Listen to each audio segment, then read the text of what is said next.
when you're at 50 miles above the earth, do you think it really matters whether you're a Jack Russell or a Spaniel? It don't matter, man. Well, it does. You're a dog in space. You don't suddenly think to yourself, I'm a Spaniel. Moonlit musings for sports-mad vampires, factory shift workers... Never mind hello, Chuck. And men with prostate trouble. Morning, Andy. What are you doing? Make sure you stay awake for the radio show that never sucks. The Nosferatu Mics on Talk Sport. Look at the light! This is space time. It's the middle of the night, if you see what I mean. It's still AM, though, isn't it? Well, it's still AM, but it's AM, if you see what I mean. I don't know. It's earlier than AM. It would be easy to put poison in a bounty bar because it's already wet. This is Talk Sport. We are the two Mikes, and it's time to say a very, very good morning to Mr. Mike, a Porky, a Parry. Very good morning to you, Mr. Parry. Yeah, very good morning, Mike. And it's the return of Jose.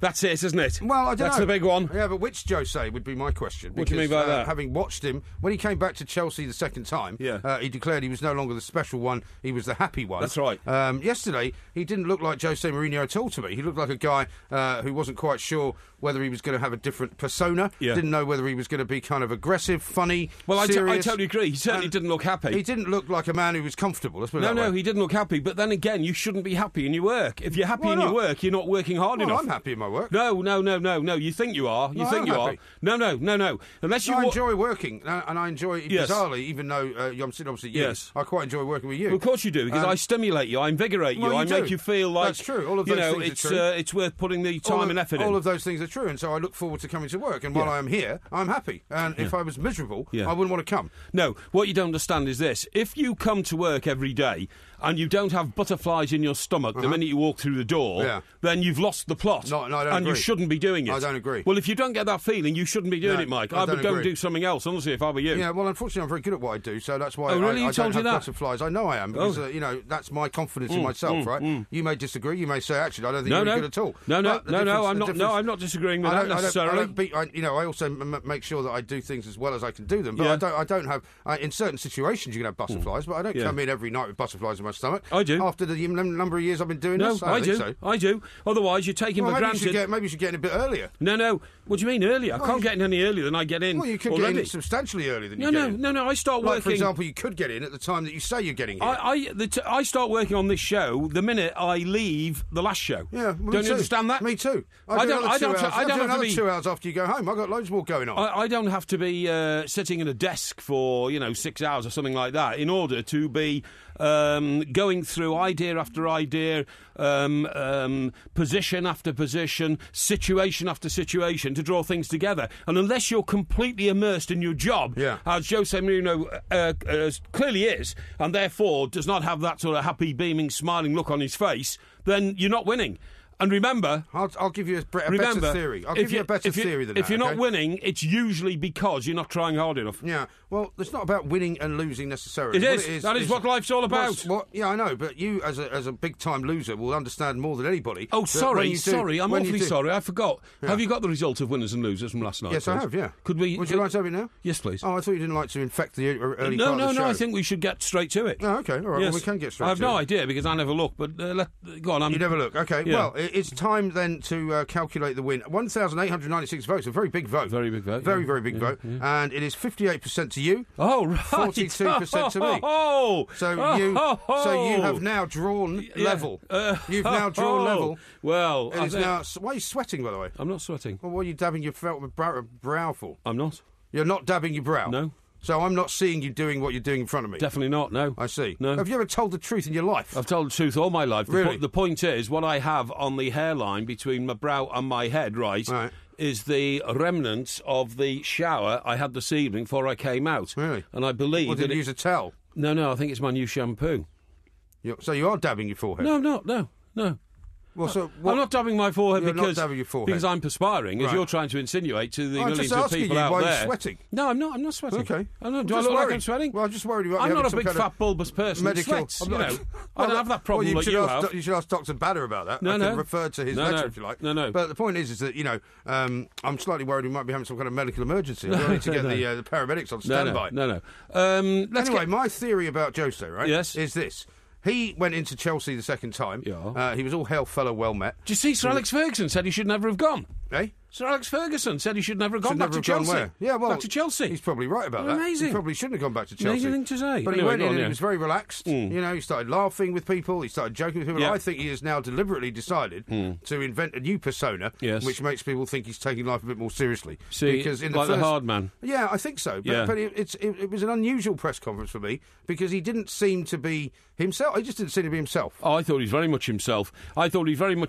Very, very combative. And you say, he went to Chelsea as Mr. Nice Guy, but actually, that's the last time he won the Premier League. Yeah, but that's what... when he had the nice guy persona. No, not in the first season. Do you remember he said in the first season, this is not my team? Oh, yes. And it was the second season. It's true. He said he had his best team. Yeah. And then it all spiralled out of control, as we know. And, we may never know what exactly happened down at Stamford Bridge. Yeah. But, he left a very bitter legacy behind, from what we understand. Yeah. And so he's gone to a club which he says is the biggest club in the UK. Yes. He's probably right about that. Yes. And maybe he wants to be seen in a different light or something. No, do you know what I thought? I saw him sitting there and I saw he had his top on with the crest of Manchester United, and I thought, never did a man look more suitable in such a uniform. You know, Manchester United is the biggest club in the world, and Jose looked absolutely apposite as the guy who should have been sitting there as the manager. Certainly looked better than David Moyes did. Yes. Certainly looked better than Louis van Gaal did. Yeah. In a way, nobody will look as good, and partly it's just one of those things because of Sir Alex Ferguson. Yeah, Davy Moyes looked a little overawed when we first saw him in Manchester United. He was a total rabbit in the headlights, man. I overawed because he'd made such a huge step up. Yeah. Louis van Gaal looked just uncomfortable and shifty when he started because he didn't quite know what to expect. Well, I think Van Gaal was too much the other way, wasn't he?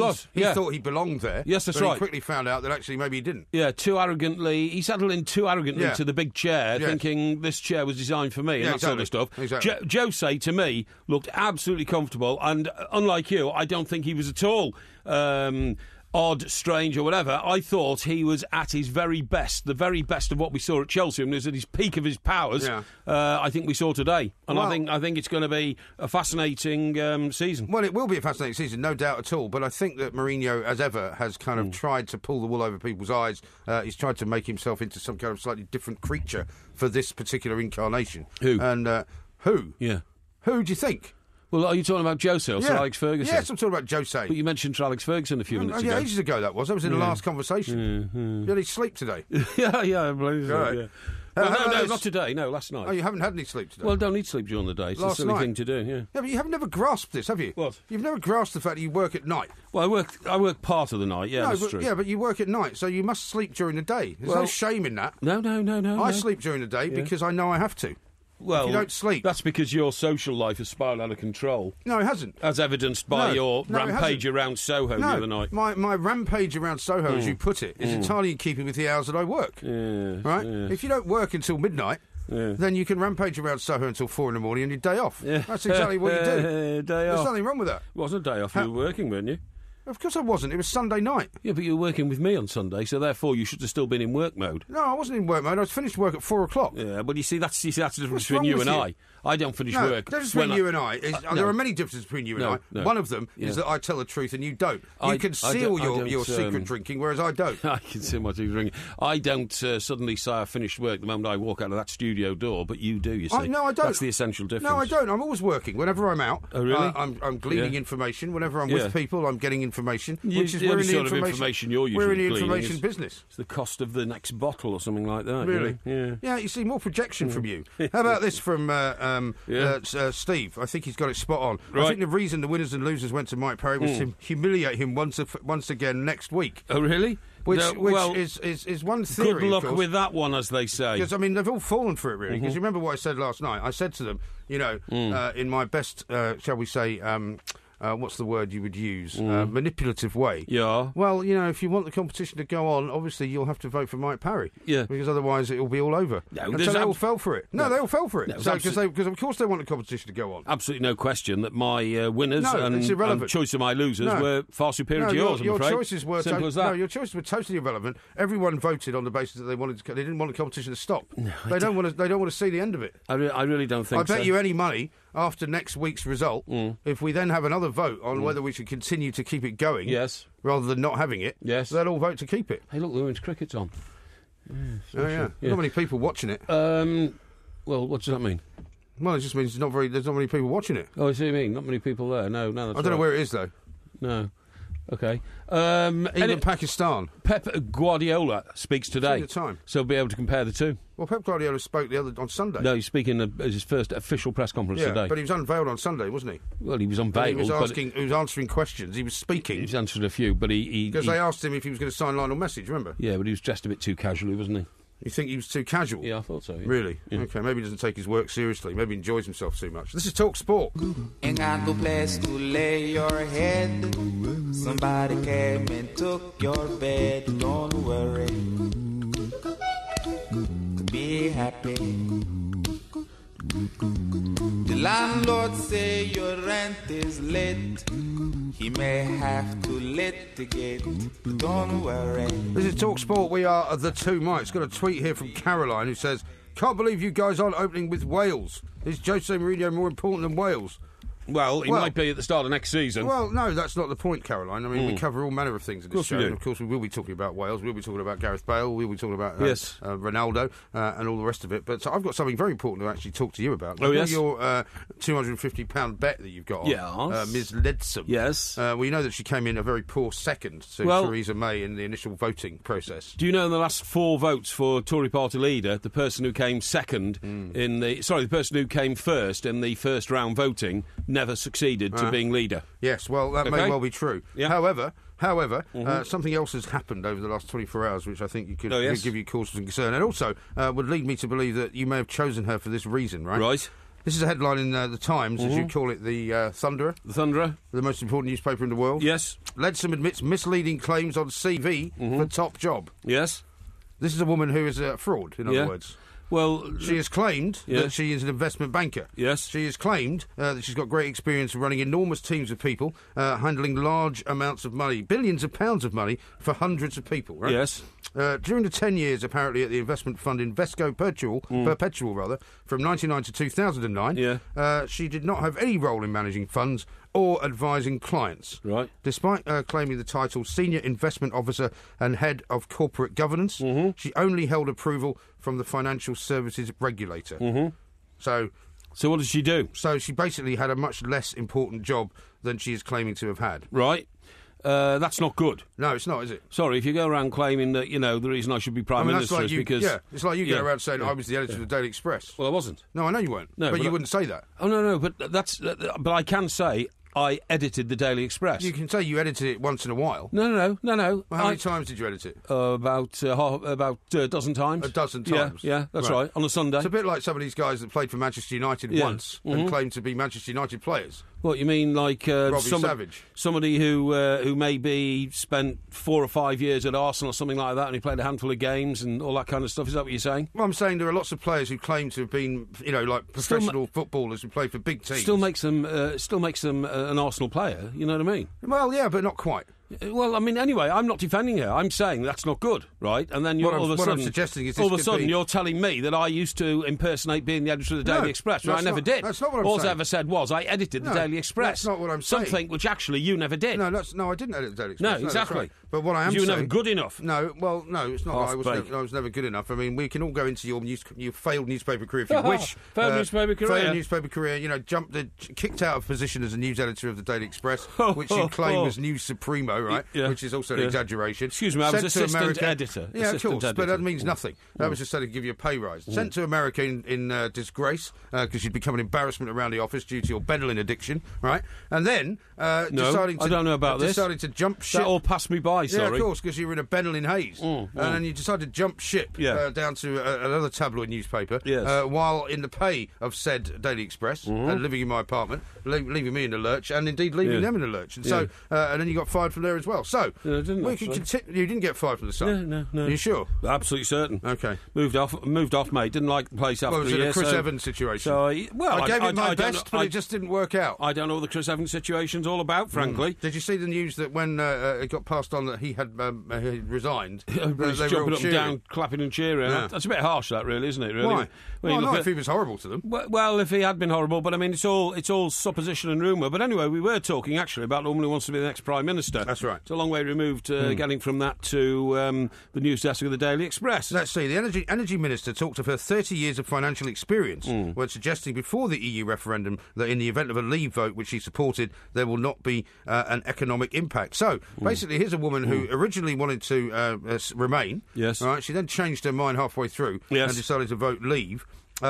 She now, it turns out, has been telling Porky Pies about her experience in the financial industry. She was Economic Secretary to the Treasury, wasn't she? I haven't found whether that is actually a true assertion. Well, no, she was. It was a government position. Well, I mean, if you say so. Here's one for a former colleague said that Mrs. Leadsom had allowed the impression to arise that she has finance management skills and experience which qualify her for senior posts in government, right? Yeah. He said that her actual job was to work sometimes part-time on special projects for the Chief Investment Officer. These included, for example, negotiating pay terms for senior fund managers, and towards the end of her time, she advised on a couple of governance issues. As I understand it, she had no one reporting to her in either role. So she was not in charge of hundreds of people. Yeah. She was not in charge of billions of pounds. She did not run investment funds. So she is, I'm afraid, in many ways, it could be interpreted a fraud. Well, I mean, those are your words, not mine, mate, you know, but... Well, you're the one that put the bet on her. Yeah, I did, actually, but that's because I took inside information on her chances of winning, Well, your information was incorrect. Well, we don't know that yet, because the vote hasn't been finalised. She will not get it now, no matter what. She won't get it, because she's been... You know, the problem with people in politics, if they exaggerate their position, if they tell untruths or allow, things to happen that they could deny, then they are not trustworthy. Well, that could be interpreted. It could be interpreted.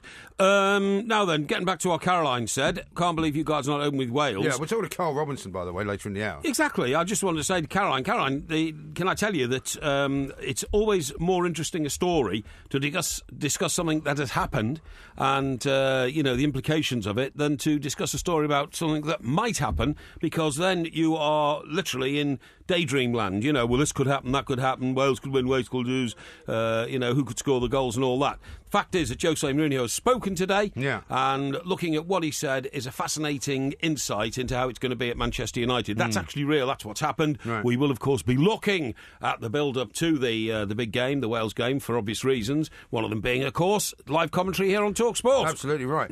From Lyon, apparently, right? Duncan says this, so Porky has always told the truth. He couldn't lie straight in bed. Hashtag BS plank. That's very harsh. No, it's a bit harsh, isn't it? Well, it is, because it's so non-specific. If you'd like to point out something I'm supposed to have misled the nation about, then, I'm very... we only got a 3-hour show. I'm very happy to respond to it, you know what I mean? Steve says this, I've been in telecoms for 20 years and I don't get butterflies every time I go to work. I've achieved a lot so far and I am content. Well, I'm sorry, but that's because you've got a less important job than me.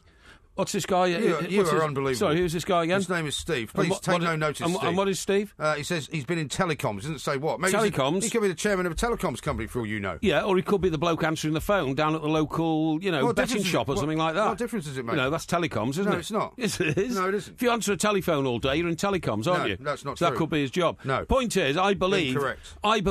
In the situation that every day you go to work, you should expect something new to challenge you, and it's how you react to it that keeps you on your mettle. Yeah. Now, if you've lost that instinct, Mike, then I feel you've lost your edge. I haven't lost my edge. You've lost your edge. I haven't lost my edge. I like working with people who've got a bit of edge, you know what I mean? The difference between you and I is that you struggle to keep up with me, and therefore you have to work harder. In what way do I struggle to keep up with you? You struggle to keep up with everything that I do. You have to struggle to keep up with my lifestyle. You have to struggle to keep up with your jealousy of me, the fact that you would like to be me, the fact that you can't stand the fact... Why would I like to be you? Well, I'll tell you why, because you can't stand the fact that I'm actually happy. One of life's you're a losers. miserable old sod. Why am I one of life's losers? How am I one of life's losers? Well, I've got a great job, I've got a great life, I've got great kids, I have a wonderful time, and I look forward to every day that I wake up. You wake up in some kind of miserable state with a cloud hanging over you, worrying about everything, worrying about your tyres, worrying about your business, worrying about poverty, worrying about whether, you're going to be left behind in the stakes of,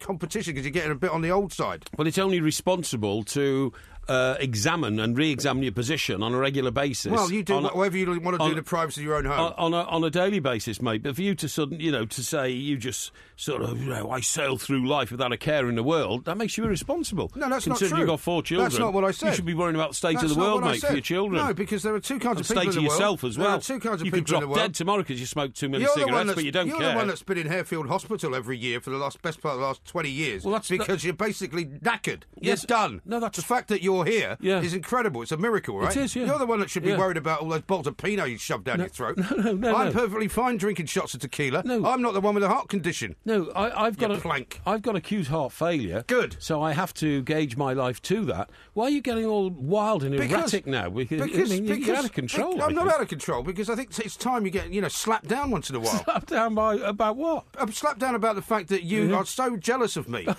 You are. I'm not jealous of one You're thing. Miserable. You worry about things. You worry about all the time. You're worried. No, I'm you not. Are. You're like an old mensch that sits there worrying. No, I don't. I have a responsible attitude to life, right? No, you don't. Yes, I do. What do you have? What's responsible about your attitude to life? Well, I make sure that I've got plenty of money because. Oh, you make sure you've got plenty of money. Okay, well, yeah. that's responsible. And I make sure that I've got that I plan myself to my task each day, whether it be you don't work, get enough sleep, which is dangerous to your health. No, that's not irresponsible. True. That's not true. You said you don't sleep during the day.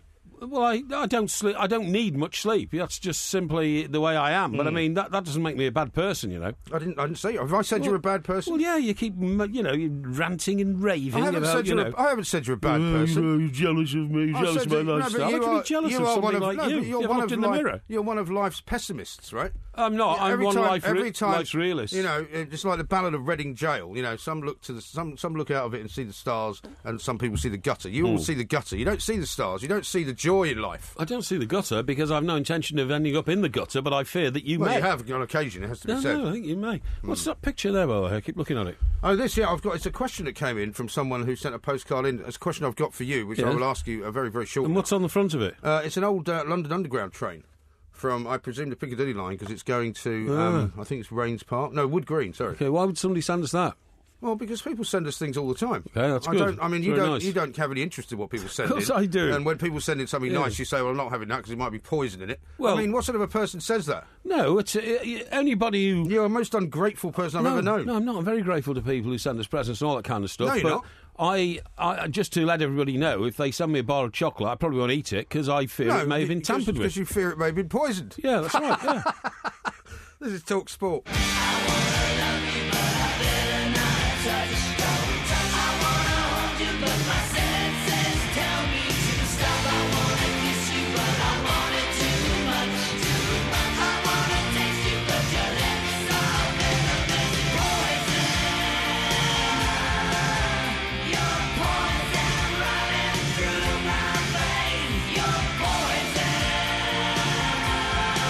Talk Sport, we are the two mics. Now, do you want to know what it says on the back of this postcard? Right, go on, tell me. It's been sent in to us by somebody called Al in Shepherd's Bush. I hope it wasn't Mr. Brazil on a tour of Shepherd's Bush at some point. I doubt it very much. But it's a lovely old picture of the old Piccadilly line, I would say probably from about the 1960s. Look, please, yeah. I'm going to show it to you in a minute. I've got to read what's on the back. Yeah. It's going to Wood Green. It says, Dear Mike, he was addressing it to me, does Porky remember a late 60s, early 70s referee with bushy sideburns, often seen smiling during matches? Fitzpatrick? He says, I think his surname began with Fitz. Yeah, Fitzpatrick, yeah. I'm trying to remember his first name, but he was the first showing referee, and he had a beer belly stomach like as well, Jimmy Edwards type. like a sort of Jim Edwards type, and he used to run by with a style where his knees went very high. You know what I mean? Yeah. He used to accentuate his run and use his elbows almost like sort of to pump his arms. You know what I mean? Yeah. And used to run around like that. And I think his name was Roger Fitzpatrick. Right. Now this... What a strange question to ask, though. Yeah, but to put on a postcard. Yeah, but this is very odd, because you see this train is going to Wood Green. Yeah. I used to live in Wood Green. Did you? Yes. Oh, well, maybe he's chosen it like that. This is amazing. Spooky, isn't it? I lived in a house in Wood Green. It's not been laced with anthrax. Well, that's right, yeah. Hey, that's amazing, that. It says on this card at the bottom, printed in Great Britain by Berwick Tempest & Co., St Ives, Cornwall. That's spooky. That is spooky. Do you know why? Why? Because I was going to talk to you about the fact that St Ives has become the most exclusive town in Britain, and there is only one house left for sale on the seafront at St Ives. There's a picture of the said referee. Oh, right, OK, thank you. I vaguely remember him. That's him, Roger Fitzpatrick. Roger Fitzpatrick. Yeah, I remember him. Patrick Fitzroger. And that's Alan Clark he's with, the Leeds United striker. Yeah. Okay. Yeah, excellent. Yeah, thank you. That came from our research I mean, with no experts. disrespect to Alan Shepherd's Bush, I couldn't care less, really. I mean, it's an interesting question. But I don't know why you would actually ask that. No. And put it on a postcard and send it in. No, but there's all sorts of clues here. Do you think this is some kind of secret message to you, then? Well, to start off with, the train's going to Wood Green. I used to live in Wood Green. Right. Yeah. Oh, no. So you've even managed to make a random postcard communication from a listener all about you. Well, what does that tell you? Guess what the number of the train is? What number? 23. So? 23 Laurel Grove was where I was born. Right? It's going to Wood Green. Dear. This is like the front of Abbey Road, this picture. I'm trying to find some more clues. Yeah. What other numbers can you see? How many ferns are there behind the bench on the platform? Seems to be quite a few. Spooky, there's 61 of them. And, do you know, the other thing is, this is another amazing thing. Yeah, go on. Right, so this is a tube train. One of the busiest and most crowded forms of transport in the world is the London Tube, right? Yes. There's not a single person pictured in that station or on that train. Yeah.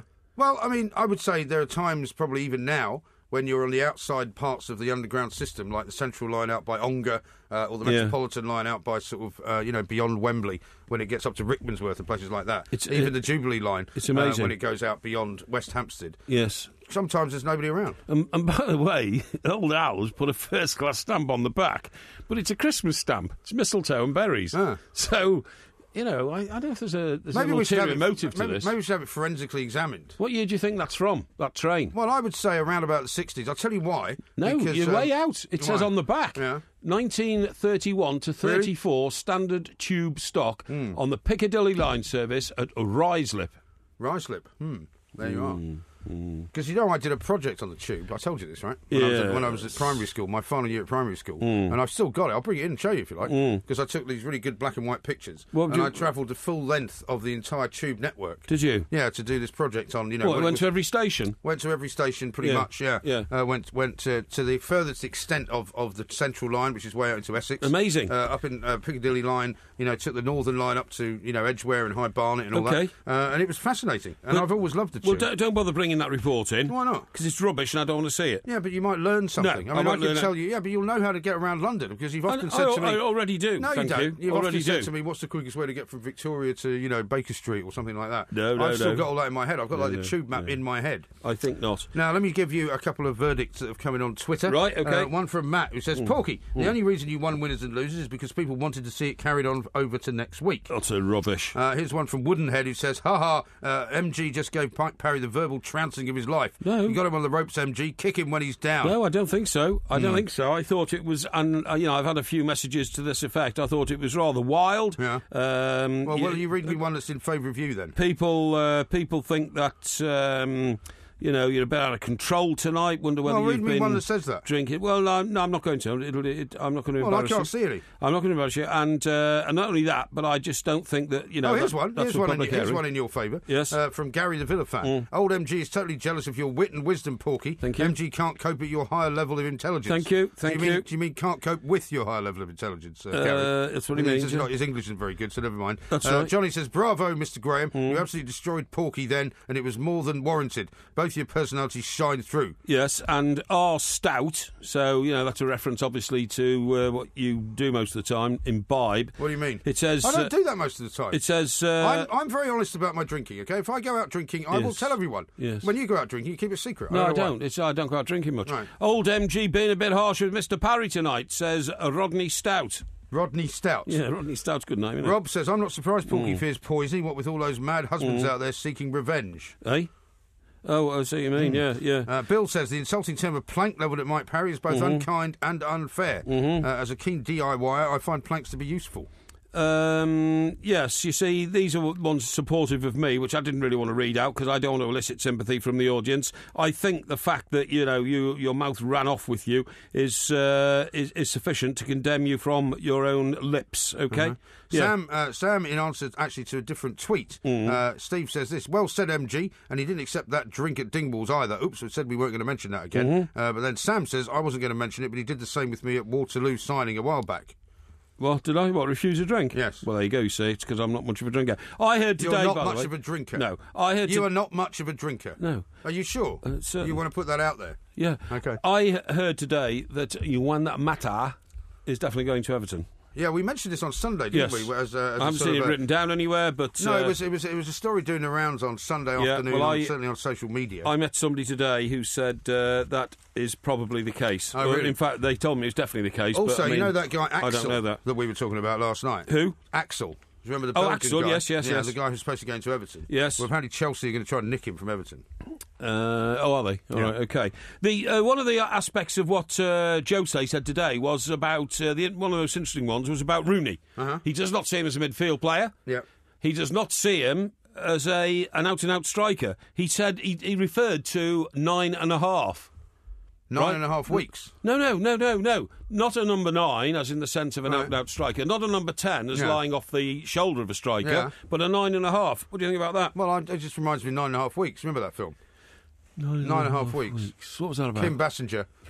And Mickey Rourke. Yeah, I think she's great, Kim Basinger. Yeah, she spent a lot of that film without any clothes on. Really? It was about one of these sort of obsessive, very kind of weird relationships between two people. Yes. And all they did basically was have sex in lots of different ways. Oh, really? And I'm surprised you never saw it. No, I'm saying it doesn't sound very interesting, that. I mean, although it might be just in for 5 minutes, I think, 90 minutes of that or 2 hours of that would be quite loathsomely boring. Loathsomely boring. You don't mind that. Now, should we have a listen to what Mourinho actually said about Rooney? Yes. Yeah, go on. In football, there are many jobs. There are many jobs on the field. I think the one that is more difficult to find is the guy that puts the ball in the net. And obviously the players, they change during the years. Their qualities, their characteristics, they change during the years. It's normal that a player at this age change a little bit. But there is something that will never change, which is the appetite, the natural appetite to put the ball in the net. So maybe he's not a striker anymore, maybe he's not a number 9 anymore, but with me he will be never a number 6. He will be never somebody playing 50 meters away from the goal. You can tell me his pass is amazing. Yes, his pass is amazing, but my pass is also amazing without pressure. There are many players with a great pass, but to be there and to put the ball in the net is the most difficult thing you have to find. So for me, he will be a 9, he will be a 10, he will be a 9.5, but not a 6, not even an 8. It's bad news with David Beckham, isn't it? It certainly is, yeah. You're a 7. Yeah. Or he could be a 23. Yeah. He was at Real Madrid, wasn't he? Beckham. Wasn't Beckham 23 at Real Madrid? Beckham. I think he was. What I'm saying is the squad numbers, there's no longer... When he says a 9 or a 10 or a 6... Yeah, but he wasn't referring to squad numbers, he was referring to the position that players play. I'm just being facetious. Isn't it amazing that we've just played that out, and that's 3 or 4 minutes, and yet I heard all that and gave it you word for word from this afternoon. It's pretty good, that, isn't it? Well, you didn't give it me word for word. Yeah, I mean, you gave it me as well as you did remember it. Yes. Well, that's what we do. I mean, we're professional journalists. You should be able to do that. But the interesting thing for me about that is that he's basically saying that Wayne Rooney is past it, isn't he? No, I don't know what he was saying, because he said that he can't find an ideal position for Wayne Rooney, didn't he? Well, he's basically saying, he said the most difficult thing to find is somebody who can score goals. That's right. Wayne Rooney is that man, or has been that man. Yes. But after time, things change. Does he see him as a number 9? I don't think he does. Answer that question. Well, they wouldn't be signing Zlatan Ibrahimovic if they thought that they wanted Wayne Rooney as centre forward. Well, no, that's not quite true, because Sir Alex Ferguson always insisted on having 4 great forwards in pairs of 2s, really, didn't he? So there's no reason why Jose Mourinho can't follow the same route. Right, well, we shall see. Yep. It's all up for grabs. Coming up next, we're going to talk Wales with Carl Robinson.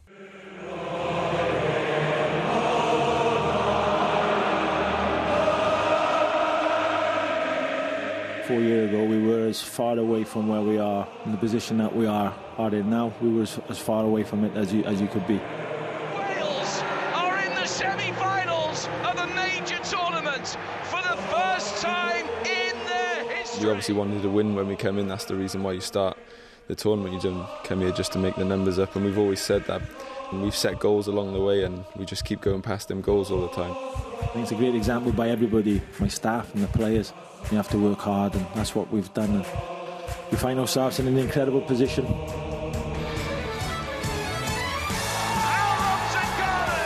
Has turned it in! Unbelievable! Wales lead by 2 goals to 1. Here comes Bale over the wall. No! Gareth Bale for Wales. Guns has won inside the area. Vokes! Oh, it's in from Sam Vokes. Wales have surely pulled it off. You can hear the dragon roaring right across Europe.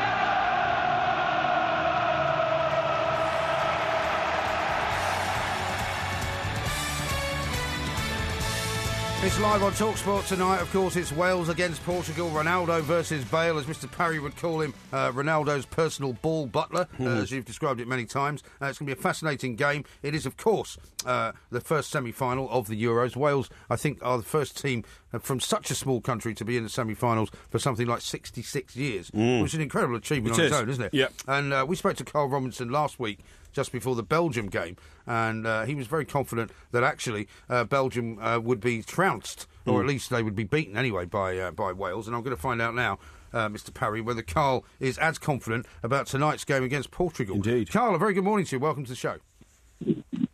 Thanks for having me again. It must be a good sign because I keep talking to you, so Wales keep getting through. That's absolutely right. Well, you use whatever you can use, right? But you were very confident last week when we spoke to you before the Belgium game, and I don't think anyone could have foreseen the way that Wales would have completely dominated Belgium in the end. And when that third goal went in, you know, it was almost as though the collective sort of Belgian team just gave up. Yeah, it did. As I said, I was quietly confident. I had a good feeling about it, and Wales were underdogs going into the game, but you know, we know about the fight and the spirit and the desire, but they showed a real confidence, especially after going a goal behind. And I think then when they managed to get their noses in front from a super finish from Robson Kanu, then you could see the Belgians, who have got fantastic individuals, not play as a team. And that's something that you can never fault against the Welshes. They always stick together and they play as a team, and it was great to see it over the line. Well, I totally agree with you, Carl. And if, as I believe, or certainly, you can put me right on this as a professional footballer, if confidence is one of the biggest factors that makes teams successful, Wales are ahead already, aren't they, before the game starts? They are, and confidence is an amazing thing in football. Yeah. It really is, and you can't get it overnight. You have to build it, and you have to earn it. As funny as it is, and when you earn it, you do it from, your work rate, your mentality within a game, and the togetherness you have. And that's just not on the field; that's off the field as well. Confidence in each other, and that none of your teammates are going to let you down. And Wales have got that in abundance at the moment. And it's fascinating to see how that's happened, really, hasn't it, Carl? And we sort of touched on this last week, but particularly given England's, and I don't really want to drag England into the conversation, particularly because they don't really belong in it, but to watch the way that Wales have grown as a team, to watch that their confidence has built up over the qualifying period and through the tournament, because let's not forget, they were without a win, I think, in 7 games coming into the tournament, and yet they've been able to build this amazing togetherness, which England just keep failing to do. Yeah, what I found in football is there's always something that makes someone tick. Every player, there's something different that makes them tick. Whether it's the fame, whether it's the money, whether it's the glory. There's always something. And what Wales have shown is they're a team, and what makes them tick is sticking together, getting on off the field, getting on the field. It's not about money. You get paid £200 to go and play for Wales. I think that's risen now over the last 2 or 3 years, but they get pittance for playing, so it's a pride thing for them. And I think that's shown in performances. It really does. I mean, Gareth Bale is not a one-man team. He makes that absolutely clear every time he steps up in front of a microphone. But you get the feeling that Ronaldo of Portugal thinks he is a one-man team. That's the essential difference, really. Wales really are playing for each other, and Portugal are not. Yeah, Gareth's a very down-to-earth guy. We know that. And, he doesn't want... he will get all the plaudits because he's a world-class footballer, but he doesn't want all the plaudits because he knows and he realises and appreciates how good this team around him are. The Ramseys, the Ledleys, the Ashley Williams. Without them guys, Gareth isn't as good a world-class player as what he can be. So he understands that. Every interview he does, he talks about it, which is great for the other lads' confidence. And, if you're one of the teammates of Gareth and in the squad of Wales, and he's constantly talking about how important the rest of the team are as a player, you'll run through a brick wall for him. That's what's happening. But that is the thing, isn't it? And Mike's right. I mean, you do get that sense with Ronaldo that, he's punching the air and kicking people, and, whenever something doesn't work out, he's always blaming one of his teammates. And if you're part of his team, you wouldn't feel the same way, would you? You'd feel like, you might be frightened not to give Ronaldo the ball, but it's not like you're doing it together. Yeah, players react differently, and everyone's different, in any walk of life, especially players. And, I don't know what the reasons are why he gets frustrated. Obviously, he understands that probably players can't do what he can do with a ball, but everyone makes mistakes. And the top players, I find, Lionel Messi doesn't swing his arms and do that. Cristiano Ronaldo, fantastic player, does swing his arms. Whether that works or not, only time will tell. But, you're not going to change him now. He's 31, 32 years of age. And what do you see happening with this game? Because obviously, a lot of British pundits are saying they think Wales are going in as favourites. The bookies maybe see it a different way. I mean, how will Chris Coleman set out? Because obviously, without Aaron Ramsey, it might be a different kettle of fish. Yeah, I think it's a big loss to Wales. Losing Aaron and Ben Davies, who I think have been two key performers for him over the tournament, is a big loss. But probably James Collins and maybe Johnny Williams might step in, or Andy King, into those roles. And like you said, it's not about one player. It's not about these two players. It's about the team. But I don't think Wales are favourites. I think that's unfair to say. I think they've had a great tournament, and they've made massive strides within this tournament, which has carried on from the group stages of qualifying for the tournament. But, Cookie will keep their feet on the ground. He's not naive enough to think, that they're favourites or whatever. And what he'll do is he'll keep their mentality right, and they'll go and have a go. It's a once-in-a-lifetime opportunity from 90 minutes away from reaching a major tournament final, and they'll be at it. One thing they won't lack is effort, determination, and work. I tell you what, Carl, I think the situation regarding bookings is very unfair, and I think that's been highlighted by Aaron Ramsey. I just don't think in a competition that lasts 3 or 4 weeks, players should be missing games on the extent of 2 bookings. I think it's very, very unfair. I think they should be given a suspended sentence type situation where if they go through the game after the game in which they've been booked, it all gets erased. I think you're being kind when you're saying it's unfair. I think it's scandalous. Yeah. These people pay their hard-earned money to travel around the world to watch these games, and they want the best players on the field. And Aaron's was an instinct, and he gets booked. Yeah. Eden Hazard falls on the ball, and you don't want to compare apples and oranges, but he falls on the ball, grabs the ball, which is worse, no yellow card. So it depends what kind of mood, what frame of mind the referee's in. But once the group games are gone, I think it should be put to bed. And once you're in the second phases, second round quarterfinals, then I think it should be erased. Yeah, exactly. Yeah, but isn't this about not missing the final though, Carl? I mean, you can't have a situation where players are quite happy to get a yellow card because they know it won't affect what goes on for the rest of the tournament, because they would abuse that, wouldn't they? I don't think they would. Listen, when you get into these tournaments, I think it's players they're professional enough. They live their lives correctly, 99% of them, and they don't want to miss major tournaments. I remember Gaza when he had to miss that tournament, and he needed to compose himself. You're talking Aaron composed himself very, very well, and what went through his mind when he got the second booking, because he knew he pulled his shirt over his face, was, I'm going to make sure I get my team there. That was his mindset, and that was his focus on it, and he did it. So, but it's unfortunate because for me, he's been as good as Gareth Bale in the tournament. Yeah. No, I totally agree. What's your prediction for the game then, Carl? I think it'll be a very tight game. I think the team that scores the first goal will win the game. Hopefully that's Wales, and I think it's either going to finish 1-0 or 2-1. Yeah, I think Wales will win, and I think you'll find yourself in the final. It's going to be absolutely momentous. And if that did happen, Carl, I mean, what's to say, actually, that Wales... I mean, you don't want to go that far, and Gareth Bale doesn't want to talk about the final, and neither does Chris Coleman, but, I mean, if Wales get to the final, which would be an incredible achievement... It would, It already is one, right? There's no reason to say they couldn't win it. No, listen, it will be an unbelievable achievement if they manage to do it. I remember Greece winning it in 2004. Yeah, so do I. By winning games 1-0. So it does happen. Leicester winning the Premier League, it does happen.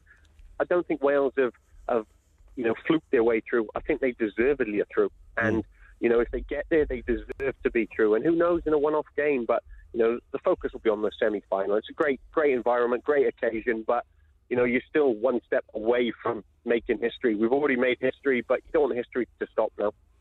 Absolutely right. Carl, thank you very much indeed. Thanks, Carl. Carl, former Wales international, of course. He thinks whoever scores first will win. The game is live tonight on TalkSport, of course. We'll also be bringing you the Germany-France game too. We'll be talking about that coming up. We've got lots more to do. We're going to go over to our favourite astronaut in the next hour, Mr. Parry. Indeed. To find out what's going on with his probe to Jupiter. He's out of this world. And what we can learn. That's very true. And also, it's Ask Porky coming up a little bit later on. Certainly is. This is TalkSport.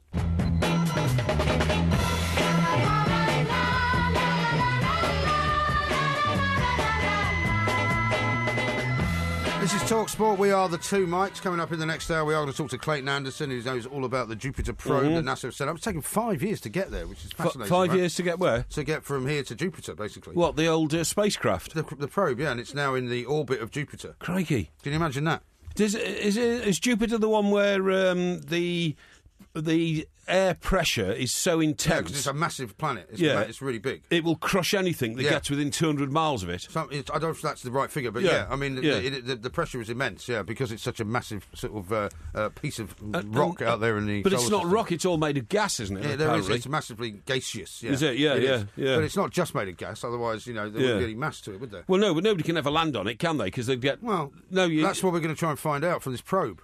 Oh, I see, yeah, but I thought anybody who got too close just would implode, just get crushed by the air pressure. A human possibly not. They might be able to construct some kind of robotic scenario, might they? I see what you mean, yeah. Here's one from Lord Rallo, who says, terrible news for Wales, worse than Ramsey being left out of the match. Porky predicted Wales to win. Yes, that's right. Porky Jinx. The Porky Jinx actually has been working in strange ways lately. Lewis Hamilton was a very, very odd situation. And, of course, you did say that I think Portugal would beat Poland, didn't you? I certainly did.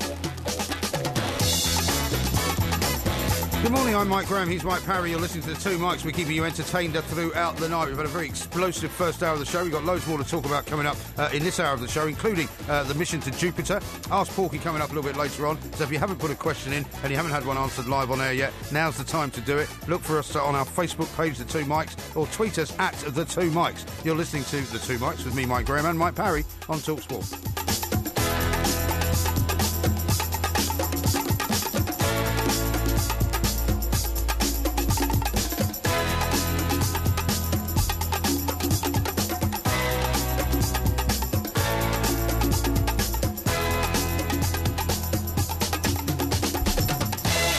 This is TalkSport. We are the two mics. There will be a podcast coming out a little bit later on. We are, of course, also on our next stop. We're getting ready for our next stop on the World Tour up at the Rugby Cultural Festival, which is on Saturday, the 16th of July. Rugby's a fascinating place, isn't it? It's a place that I think I told you. I've never been there before. Have you never been there? No. You? I went to because I told you I think back in when I first moved back to Britain and we were looking at somewhere to live outside of London. Oh yeah. It was almost a place that was chosen, but I didn't. I mean, I just thought it was going to be too congested coming that way rather than coming in from the West Country. I know what you mean. But there's some beautiful, villages around there. And I remember having lunch. It's in Warwickshire. Yeah, I had a lovely pub lunch in a very small little town just on the outskirts of Rugby. Lovely. Which was beautiful. What was it called? I can't remember. No, I lived in Worcestershire, you see, on the Worcestershire-Warwickshire border, near a place called Studley. And Rugby wasn't very far away, but I never got over there because, of course, got a very famous school. Yes, of course. Which gave birth to the game of rugby. Which gave birth to the game of rugby, yeah, which somebody picked up the football and Tom Jones school days as well. Yeah. Now, talking of football, how about this for a couple of statistics that I'm going to throw at you? Right. The Welsh have scored 10 goals at Euro 2016. Yes. The only British team to score more at a major tournament is England. Guess when? It was when Gary Lineker got the Ballon d'Or, so that would have been Mexico 86. The Ballon d'Or? Was it? No, funnily enough, it was the 1966 World Cup. The only time that anyone scored more than 10 goals. Oh, right. And how about this one? Hang on. This is way up. They drew 0-0 against Uruguay. Yeah. Beat France 2-0, Mexico 2-1, I think. That's 4. That's 4, yeah. Then they beat Argentina 1-0. That's 5. 5. And then 2 in the semi-final against Portugal. That's 7. 7. And 3 in the final. That's 10. 3 in the final? 4 in the final. That's 11. Well, not according to this. It is. Yeah, how many do they say? They say Wales have scored 10 goals. Yeah. And the only team to score more at a major tournament is England in 1966, who netted 11 times. That's what I said, 11. I just added up 11. Oh, I thought you were adding up the... Well, I told you that. I thought you were adding up the Lineker one. No. I was adding up the 66 okay. one. All right, how about this? Gareth Bale's had 14 shots on target. Yes. More than any other player. So even though Mr. Griezmann is looking at the golden boot at the moment, after his goals the other night against Iceland, Gareth Bale's still in with a shot. I mean, if they do progress to the final and he scores a couple more goals, who knows? How about this from David, who says, it's ridiculous that a misdemeanour against Belgium should become an advantage to Portugal. It's time to introduce a sin bin. Yeah. What about that? No, not a bad idea. I just think it's so unfair. I mean, how often will a footballer get to the semi-final of a European Championship? Very, very rarely. And, to be prevented from playing, almost like locked in jail while the game's going on. Yeah. It's like a little schoolboy, isn't it, being told you can't go outside to play when all the other lads are outside playing. Yeah, but I suppose you haven't done your maths homework or something. I suppose the kind of logical view of that would be that everybody knows what the rules are, albeit that every referee is going to give a different decision. Fair enough. And you take a risk as they always say, don't give the referee the chance to have to make that decision. I totally agree with that, but I think there should be a level of punishment. I think if it's a nasty, vicious foul, and you were attempting to injure another footballer or prevent him from playing or even threatening his career, that's one thing. But, for, as you quite rightly say, a tussle or, I don't know, a handball or something like that that's not interfering with play, then I think it's wrong. Yeah. I think it's wrong. OK, well, we shall see. Alex asked a question. For Alex, it's one for Ask Porky, so we'll leave it for then. Did you see, by the way, a little bit earlier, Kenneth Clark on Sky TV? Oh, it was unbelievable. Giving his version of events on the various runners and riders for the Tory job. I've never seen a politician on television look more dishevelled. I wouldn't for one moment suggest that Mr. Clark had a boisterous lunch or anything like that, but it was mid-afternoon, wasn't it, when he appeared on television? Well, he is a fairly dishevelled-looking bloke. He is, I agree. mean, he's never looked particularly great. But, I mean, I have a slight issue. I mean, we're both journalists, and, there are things that are off the record and on the record. Yeah. I would say I've got a slight issue with Sky. Bringing a guy into a studio, putting a microphone on him, preparing him for his interview. That's right. But then using the recording that they've made before the interview starts. Including pictures of a producer leaning over and saying, hello, Mr. Clark, let's just test your microphone. But, I mean, or something. talking to Malcolm Rifkin, right? Yes. Said he called Theresa May a rather difficult woman. He said, don't worry, both of us have worked for Margaret Thatcher. And then they sort of chuckled. Yeah. He said Michael Gove was wild, and if he became the leader, would take the UK into war with at least 3 countries. I know. In like the first year of his leadership. I think I was quite amazed that the language was so temperate, if you see what I mean, because in certain office situations when you think you're not being listened to by anybody, it can be quite fruity. Yeah, because but I mean, what do you think? Do you think Sky should have put it out? Because I think it's a slightly underhand thing to do. I don't know, really. Is it interesting? Yes. Was it hurtful to anybody? Is it newsworthy? No. Yes. Yeah, exactly. Was it hurtful to anybody? No, not really. Yeah. And at the end of the day, because he's been in the House of Commons for 50 years, he is a man very much in the public eye who has represented millions of people in Parliament. So I think we're entitled to know what he's thinking. OK. Yeah. I would say, did he expect it to go out on air? Yes. No. No, he didn't. Definitely not. So rather like those conversations you have with people, did you expect? Yes. Did you have an expectation of privacy? Yes. When you took your clothes off on the beach. Yeah, sure. You did, or no, you didn't. Yeah. So I don't know. I think that if you're going to bring people into studios and then pretty much follow them around and take notes of everything that they say. Yes. And then put it out. Yeah. I think it might change the way that people view going into studios. I think you just got to be careful with microphones. You go into Sky Studios on a regular basis. I mean, presumably you've never been silly enough to say anything that you wouldn't want to go out there. Definitely not. I don't do it regularly, to be honest. I do it irregularly, but when I do it, I sit at a desk with other people. I keep absolutely stum until somebody speaks to me, or I get a message, to speak or whatever. But anyway, there you go. Yeah. I tell you what shocked me today. I got a message from the South Coast. The Commodore's yacht went down. I didn't even know the Commodore had a yacht. The Commodore's yacht went down. I don't know if I told you. Rough seas? Well, no, I don't know if I told you, but Sunday was a spectacular day down on the coast because it was the round the Isle of Wight race. Oh, right. It's an annual thing. Yeah. I mean, hundreds of boats join in. Is this like the preamble to the Cows Week? I think it is actually, but it's amateurs that enter. Anybody can enter. Yeah. We used to have a bloke here who had a boat down on the south coast. He used to enter. You know what I mean? You put your boat in for it. Well, no. Stick a sail on it. No, it's for boats with sails. Well, I would stick a sail on it. But anyway, so the Commodore's boat went down, and I thought, my God, it's terrible. Anyway, fortunately, it was the Commodore of the Isle of Wight Yacht Club, not the Commodore of my club. Yeah. Oh, thank goodness. Yeah, Well, presumably your Commodore's not allowed out on the sea, is he? Oh, yeah, of course Given the amount of time he spends in the yacht club bar. But this is quite a sad story, actually, because the guy who is the Commodore we're talking about, he's a big man in that part of the world, Mark Winter, Commodore of the Isle of Wight Sailing Club, right? And he didn't actually compete in the round the island race, so he let his helmsman take his prized yacht out, and the helmsman steered the yacht, unfortunately, into a submerged wrecked ship. Oh dear! And what sort of boat was it that he lost then? He lost a yacht. Yeah, but I mean, how big? 30 feet long. 30 feet, okay. And he had it built himself many, many years ago when it was a state-of-the-art vessel, but it was now regarded as a classic sailing boat, you see what I mean? Yeah. And there's heartbreak all round. I dare say there's nothing worse than losing a boat. No. But owning a boat is a very, very expensive business. I mean, you'll know this from your rib situation. Yes. Because you have to pay to have it, either taken out of the water it's very or put expensive it back in the to water. store. But a friend of mine, when I was playing, when I used to play golf in the States, and a member of my golf club, decided to buy a boat. And he said, I might as well have just stood under the shower ripping up $100 bills. Or burning them. Yeah, that's because he true. said he literally just always came back soaking wet. Yeah. And it cost an absolute fortune. Another friend of my sister's up in Connecticut took me out once on his yacht, right? Yeah. Which he'd bought, and he bought it with a specific reason. Yeah. And the reason he bought it, he was an older guy who's had a bit of a I would say, sort of interesting past. Yes. Some of us think he might have been a spy. Right. And he bought a yacht basically because he wanted to meet a woman. Right. And he said, I bought this because basically, everybody knows that you can impress women with, these kinds of things. The ultimate woman puller, so to speak. So it was a bird-pulling yacht that he got, right? Yeah. So I went out on it with him one time, and it took us a good hour to get out of the harbour. Because the problem was he wasn't a particularly good yachtsman. No, right, yeah. And he was, when the tide's like coming in, and you're trying to get out. His boat was attached to a buoy in the middle of this little thing. Oh yeah, you have to row out to it. And so they take a little launch out as part of this yacht club. Yeah, right? I see. Yeah. So this little kid who looked like one of the junior Kennedys took us out on this launch. We got on the boat. And he untied it, and he just started going around in circles. Yeah, right. And we couldn't get out. We had that, and I'm like, we're going to hit one of these other boats. There's other boats parked everywhere, and it's like this boat cost about sort of $60,000 or something. Yeah, well, unbelievable. We had that experience on George's boat, didn't we? Admiral George in New York Harbour. Yeah, but that was just kept going round the Statue of Liberty. That was a motorboat though, and that was because his engine cut out. Oh, that's right. Yeah, I remember he talked about that boat as if it was one of the greatest kind of Khashoggi style yachts in the history of boating. Yes, and it was like something you'd see on a Serpentine.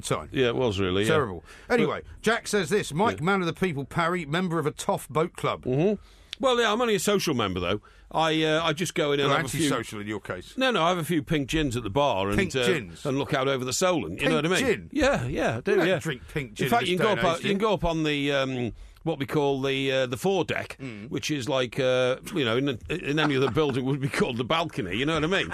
What are you laughing at? Because it's all bolloxio. No, it's not. It's not. And I like wearing my blazer when I go there as well. And that's ridiculous, though. Sorry? The whole idea is ridiculous. No, it's not. That you go to a yacht club because you think it's kind of posh. Yeah. And it's a snobbish thing to do, and you look down all the peasants on the beach. No, I don't. No, you do. No, I don't. I look out to sea through my binoculars. Pink gin for? You don't even know what's in pink gin. Well, do you know how to make a pink gin? No. What is in? What's the pink in a pink gin? Angostura bitters. Oh yeah, I knew that. And you basically put it in a glass, swill it around, and throw it out. Oh yeah. I'll take it to the Soho Hotel because it's about £12. I don't. I was down that way today, actually. But, you weren't having a drink, were you? To the story. No, I was working. Of course not. You didn't go to that strip club? No, definitely not. No, I don't go to Have you strip seen clubs. the time, by the way? I wouldn't worry too much about the time. Well, I am worried about it because we're way late. I'm worried about a report in tomorrow morning's paper saying John Stones has told Everton he wants to join Manchester City. Oh, dear. All right, well, we'll have to talk about that. This is Talk Sport. The Two Mikes. Simulcast across the UK on Talk Sport and Talk Radio. Crazy, but that's how it goes. Millions of people living as hoes. Yeah, but maybe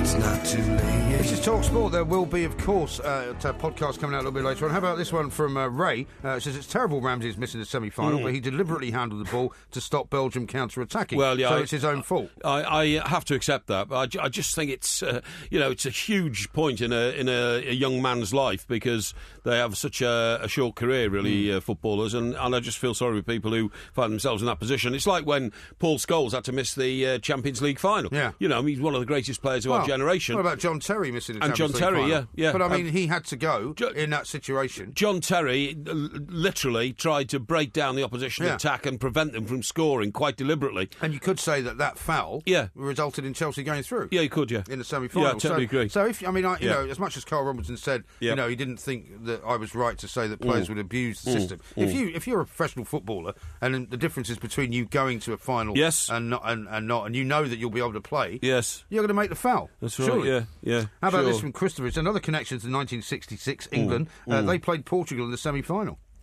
They did, yeah. That was Eusebio. We beat them 2-1, and Eusebio was the star of that team. Yeah, I remember Eusebio. And Bobby Charlton was the star of the England team. And if you compare Bale against Ronaldo, it was Bobby Charlton against Eusebio in those days. Exactly. And Bobby Charlton came out on top. Now, what about this John Stones story you want to tell me about? Well, you know... I've been telling you this for ages that he's not staying, haven't I? It's a report which is billed exclusive in one of the papers. I think they've got it themselves. But John Stones has told Everton he wants to join Manchester City in a stunning £45 million deal. The centre-back, who's aged 22, returned from England duty to give the Toffees the bombshell news, and he's told Everton the Etihad is his favourite destination. Pep Guardiola wants Stones as one of his first key captures. Chased by Chelsea last season, their interest has cooled, while Jose Mourinho's Manchester United are not interested at all. Yeah, right. And more bad news for you, as I say, because that guy Axel Yes. from Axel, was it Slitzel? Fritzel? What's his name? Witzel. Axel. Yeah. Axel Witzel, he's going to be poached by Chelsea, apparently. Yes, that's right. They're going to get in ahead of Everton. So I'm going to ask you this question again. Go on. And you might get sick of me asking you this question because it's going to be going on for a while. Right. When is this war chest going to be unleashed by Ronald Koeman? Well, I can't tell you that because I'm not in charge of it. Well, I know you're not, but I mean, I haven't seen much action. Well, you know, Man United have signed Ibrahimovic, and a whole bunch of other people. They might be on the edge of signing Pogba. I think what you've got, Manchester United Manchester City have signed some people. Yeah, sure. I think what you've got to accept is that Everton only returned to full-time pre-season training today, right? So Koeman would be a bit of a fool. Is he taking a third holiday or something? No, he'd be a bit of a fool to go out and start signing players because he's got to look at his own squad first. If you were Claudio Ranieri and you'd gone to Leicester and just started... Leicester are signing people. Not last season. Not when he arrived last season, in pre-season, he didn't sign anybody because he said, I'm going to look at the players... did he? Well, we know that now, but he didn't know that then. They were a team that were threatened with relegation the season before. I don't think it's going well at Everton. I think that's the problem. Well, you don't know whether it's going well or not because you haven't got any information about what's happening inside Everton, and neither have I. Right, information I've got. So that's a pretty stupid statement, which doesn't surprise me. The information I have got is that basically nothing's happening. It looks like Stones is leaving, right? So they haven't been able to persuade him to go. No, you don't have any information. How do you know nothing's happening? Axel Witzel, who was supposed to be being brought in by Koeman, Belgian international. Yes. You know, the Euros for him have been over for a while, and it looks like now Chelsea are going to nick him. How do you know nothing's happening at Everton? Because nothing is happening. OK, so we read a report that John Stones might be leaving. Yeah. Haven't we also had reports that Juan Mata might be going to Everton? Juan Mata might be, yeah. But as we've said that means before, something's happening then, doesn't it? Well, he's a luxury player, though, isn't he? You've just counted your own stupid statement. Okay, all right. Well, if you count Juan Mata, a reject from Chelsea and Manchester United as something happening, then I'm afraid you're up a gum tree. No, that's not the issue. The issue is that you said nothing is happening. Well, nothing is inside happening. Everton. But now you agree that you've heard stories that Juan Mata might be going there. I mean, you are a contradictory oaf. Juan Mata. I'm not a contradictory oaf at all. What I'm trying to point out to you is that the so-called saviour of Everton, nothing. The so-called saviour of Everton, Ronald Koeman, is doing bugger all. No, it's not true. He's only returned. He's only got his players in for the first day of pre-season training today. Okay. All right. Well, West Ham are already on a pre-season tour. In fact, they're playing somebody over in America. Good for them. I'm very pleased with them. I think. Well, what, are Everton going on a pre-season tour? I've no idea. Why because not? I don't know their schedule, well, because I don't work for them. Well, hang on, you're supposed to be their biggest fan. You hold a very expensive season ticket. Yes. So why don't you know what's happening? Don't they send you information to say, by the way, if you'd like to join us on our pre-season tour of Malaysia or whatever? No, they've not sent me information to that extent, no. Maybe you gave them the wrong address. If I had the time, I would have thoroughly researched what's going on at the moment. If you had the time? Yes, I had the time. But I haven't. And in fact, funny enough, I wrote myself a mind note, if you see what I mean. You wrote yourself a mind letter? Yeah, the other day. What does it say? Dear Michael. Yes, to subscribe to the monthly Everton magazine, which... don't you do that already? No, I don't know. Why not? Well, because most of the information I find these days... It's very shabby the way that you operate. You find on the internet and on websites and all that kind of stuff, and a lot of it comes from fans' websites and all that kind of stuff. But I think I should subscribe to the official magazine I think you should. that I get the official line from Everton. I don't understand why you've never subscribed to it before. Mostly because if you're going there on a regular basis, you tend to buy one with your programme, once a month or something like that. But I didn't hardly go last season at all, and therefore I think I should subscribe so it comes to me monthly, and I'd have to be worrying about picking it up when I go up there. It's all very disappointing, I think. I rely on you to give me information about what the Everton scenario is. You don't know anything.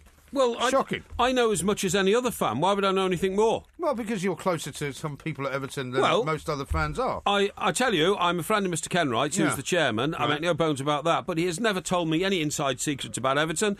I've never sought any advantage or benefits from Mr. Kenwright. What about all the thespians that you know? Well, that's because I meet them when I go to games, because, we have a drink afterwards and they're there. That's very nice. No. There's a chap at the boardroom at Everton who has got a special silver salver for my glass. What? Yes. What do you mean a silver salver for your glass? Well, whenever I go in there, surely you drink out of a silver salver or a glass. No, he brings me my glass on a silver salver. You see what I mean? You mean a silver tray? Yeah, silver tray. Yeah, well, it's the same thing. Is it? Yeah, of course it is. Right. You know what a salver is? Yeah, I know what a salver is. Dope.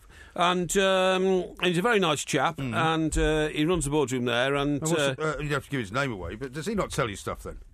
No, because I don't ask him. And anyway, all the officials are in the room with him at the time, so he's not, you've spent your life getting information out of people. Whispering in my ear, is he? You've spent your life getting information out of people who didn't want to give it to you, haven't you? Yes, that's true. I have. That's what we're specialists in. Yes, but that's when I'm working, and that is when I need to elicit information in pursuit of my occupation. I see. But I do not need to elicit information from anybody at Everton because it would seem to be grubby and self-serving. You wouldn't want to do anything grubby and self-serving. I wouldn't. No, It'd be most unlike you. Yes. How about this from Richard? The closest I've come to choking on my coffee, Porky and his pink gins and blazer. Yeah. Oh, dear. And then a few people have unkindly pictured you as Captain Pugwash. Captain Pugwash. Asking for a pink gin. Yeah, well, that's a bit harsh, isn't it? And then how about this one from... who is it? Steve. He says, like Porky, Kenneth Clark isn't much of a drinker. I saw him once at, the old Wembley. There was used to be a banqueting suite. And after one cup final, I went down into the banqueting suite to try and get first to the bar, right? This is actually, I remember this now. And there was about a minute left of the game, but whoever was playing that day had won it, you know what I mean? I can't remember who it was. I think it was Manchester United or Liverpool, I can't remember. And there was one chap ahead of me in the bar, got there just before me, and it was Ken Clark, who was then Chancellor of the Exchequer. He was getting his pints in. Did he look dishevelled? He's always looked dishevelled whenever I've seen him. He has. I don't think it's necessarily a clue as to whether he's been excessively drinking. No, not at all. And he for years he wore hush puppy shoes. He wore hush puppies in a grey suit, or a very baggy grey suit. A very baggy grey suit. I totally agree. Yeah, I've got some information for you from Kevin, right? Who I think is an Everton fan. MG, we are going to Germany in a 4-club tournament at the end of July. Excellent. He says. Good, that's great. Thanks very much indeed, Kev, for alerting me to that one. OK, so maybe we can pop and over then there. Everton will go to the Far East because that's where their sponsors, the old Chang beer people, come from. Yeah, right. Yeah, Malaysian, aren't they? I think it's Malaysia, isn't it? Yeah, Malaysia. Yeah. I'll double check that, but yes, it is. I think it is. Yes. This is Talk Sport. Coming up, we're going to talk about Jupiter with our favourite astronaut, who is, of course, Mr. Clayton Anderson. This is Talk Sport. Well, tell me, did you sail across the sun? Did you make it to the Milky Way to see the lights all faded? And that heaven is overrated. Tell me, did you fall for a shooting star? One without a permanent scar, and then you missed me while you were looking for yourself out there. This is Talk Sport. We are the two Mikes. Coming up a little bit later on in the show, it is Ask Porky time. So you may not want to ask him anything about Jupiter, because we don't know an awful lot about it, but we know a man who does, and it's Clayton Anderson, our favourite astronaut. Sure is. And he's with us right now. Clayton, very good morning to you. Hey, good morning to you guys, Mike and Mike. Thanks very much indeed for joining us once more. Now, Clayton, this is quite exciting times, isn't it? The US Space Agency, NASA, has successfully put a probe into orbit around Jupiter. It took 5 years to get there. What are we going to find out? Well, I think there's the possibility to find out a lot of different things, specifically information about their gravitational field, whether there's water in their cloud base that gives us any clue to the beginning of our planet and whether or not life exists elsewhere. There also there's a huge radiation environment there. And then the other thing that might be useful is the ability to see some of the moons of Jupiter as they go around in orbit. But to me, it's kind of a big jigsaw puzzle, right? All these different scientists looking at different planets and different parts of the planets, trying to figure out if they can piece it all together and ultimately assemble this jigsaw puzzle that gives them information and clues about our solar system and our universe. Right. Yeah, I, from what I've read, Clayton, the amount of gamma rays thrown out from Jupiter, the sort of X-ray type stuff, is so intense that nothing could survive in human form or any sort of animal life form, could it? Right. I don't think that there's any belief that there's any type of life that's there. I think they're simply looking for clues as to how the planet Jupiter evolved and whether that gives us any information about our planet Earth. Obviously, but can you just describe a bit more what Jupiter is? Somebody told me it's just a huge mass of gas with a bit of rock in the middle. It emits all these gamma rays, which mean that you can't get very close to it because of the danger of that. But the other problem is that the air pressure is so intense that anything that gets within, I don't know, a couple hundred miles of it will just be crushed. Well, yeah, the combination of the size of the planet, the gravitational force of the planet, the radiation of the planet, and its massive size make it a pretty formidable object. So when this probe is successful in its orbit for the period of time that it's going to be there, then they will send it down through the atmosphere, through the clouds, through the gas, in hopes of seeing if they can learn what is within and beneath gaseous cloud cover. Yeah, I see. And is that kind of... We all assume... I was going to say, sorry, Clayton, I was going to say, is that like a kind of a kamikaze mission? Because presumably the probe will go in, but it won't come out. Right, and as it goes in, it's only going to have a certain serviceable lifetime because, like you said, the pressure and all that stuff is just going to crush it like a bug.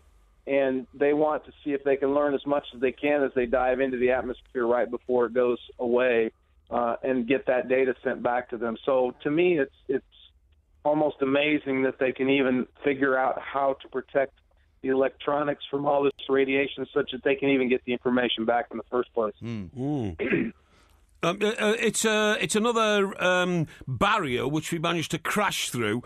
But is it worth it, Clayton? Will what they sends back, will it have been worth the wait for 5 years to go? Because I know you've explained the reason for the mission is to try and find out how the Earth evolved and all that kind of stuff. But it is a hell of a long shot that we'll find out anything worth knowing, isn't it? Well, yeah, I understand exactly what you're saying, and I try to get people to think of it this way. Don't think about the destination so much. Think about what was learned along the way. When you design that spaceship to withstand that radiation and withstand that pressure and force, technology moves forward. Technology gets better, and that technology can possibly help us here on Earth with our future situations and our future problems. So I like to tell people it's not where you're going so much as what you learn along the way. Yes, I can accept that. When we talk about the ecological... Cure for cancer could be hidden there somewhere. I don't know why you're obsessed with curing cancer. No, it could be. Yeah, I mean, it doesn't mean that you can only do one thing. No. Yes, people should be finding a cure for cancer, but they can do other stuff while they're trying to find a cure for cancer. Yeah, but I'm saying that one of the things we might find out is some miraculous way... I very much doubt that we'll find that on the surface of Jupiter. Well, you might do. Really? You might do. They found things in the Amazon forest that we didn't know were there, so why not? Like what? Why not, eh? Like what? Well, Clayton doesn't want to know about that. I'm saying that you find things in space that you don't even know are there because we haven't explored space. Yeah. Until you explore space, you don't know what you're going to find. Right.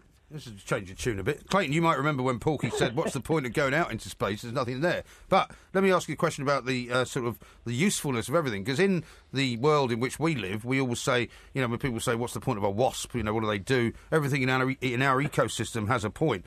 Do you take the view, and does space take the view generally, or space scientists take the view that everything's there for a reason? So Jupiter, on the face of it, looks like a very inhospitable place. Doesn't look like anything could ever live there or grow there. So what's it for, I suppose, is my question.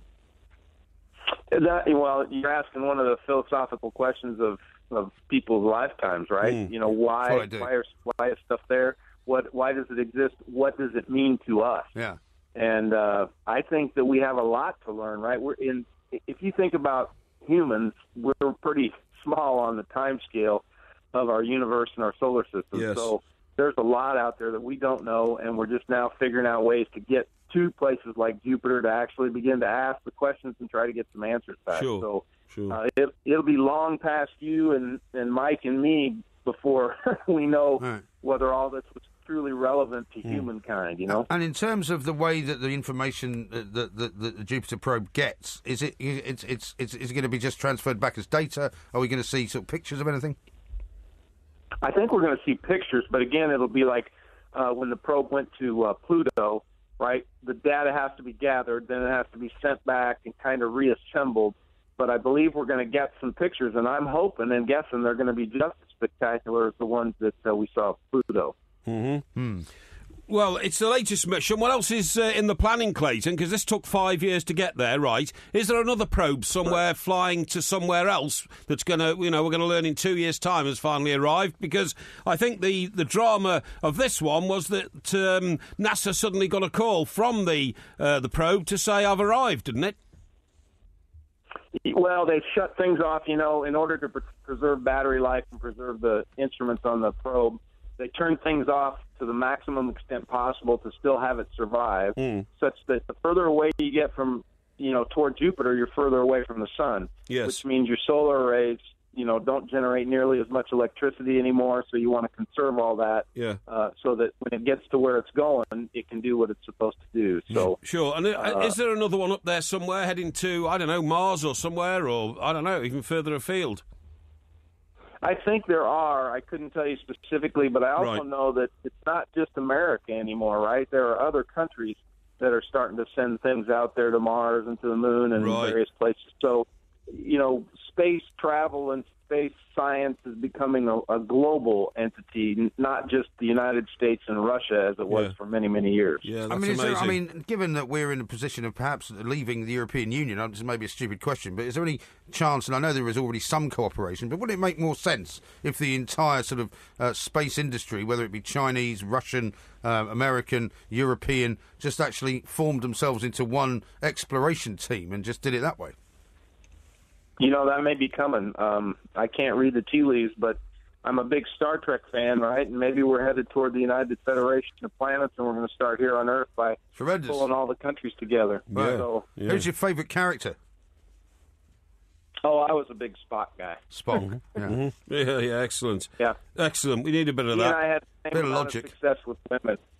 Yeah, absolutely. I totally agree. Brilliant. Well, listen, Clayton, thank you very much, as ever, for joining us. Thank you very much indeed, as the information starts to come back, I'm sure we'll be talking to you again soon. Fascinating stuff, isn't it, all this probing out into the void, I mean, as it were. What I said to Clayton was, and of course none of us have enough knowledge to be able to answer it, but if we only learn about this because the probe actually phoned back to NASA to say, I've arrived, do you know what I mean? The probe did? Yeah. Well, you sure automatically. It wasn't just automatically? Yeah, automatically, that's what I'm saying, and I've just fired my retro rockets. What's your problem? Has it got a name, this probe? It does. PJ. Well, no, it's... PJ here. I'll tell you exactly what happened. What they do is they launch this probe and they forget about it for 5 years. I know they forget about it. They're constantly monitoring it. Yeah, I know, yeah. But then all of a sudden, it automatically contacts NASA HQ, which is probably down in Florida, right? Well, it's either Cape Canaveral or Houston, isn't it? Yeah, exactly. That's what I'm saying. Houston, we have a problem. I've been to both of those places, you know. Yeah, I've been to Houston. I've been to Cape Canaveral. No, but I mean, I've been inside the NASA compound. Yeah, exactly. Yeah, and I've been into Mission Control. Yeah, I'm very impressed with that. Well, have you been in Mission Control? No. You know the thing that surprised me about it? What? It's really small. Is it really? Yeah. Because when you see it on TV, yes. What do you mean really great? See, this is typical of you. Well, I'm trying to tell you. I'm trying to put this theory to you. I'm giving you my inside knowledge of Mission Control. Yeah, okay. I was personally there, right? Right. When you see it on TV, it looks like a massive room. Did you pull any, levers or press any buttons or anything? No. No? I don't want to do that. No. I don't want to start sending rockets up. No, exactly. Well, I'll tell you a couple of funny stories, but you're so disinterested in anything that you haven't done. No. What size was this room then? I would say it was no bigger than this studio and that studio more or less put together.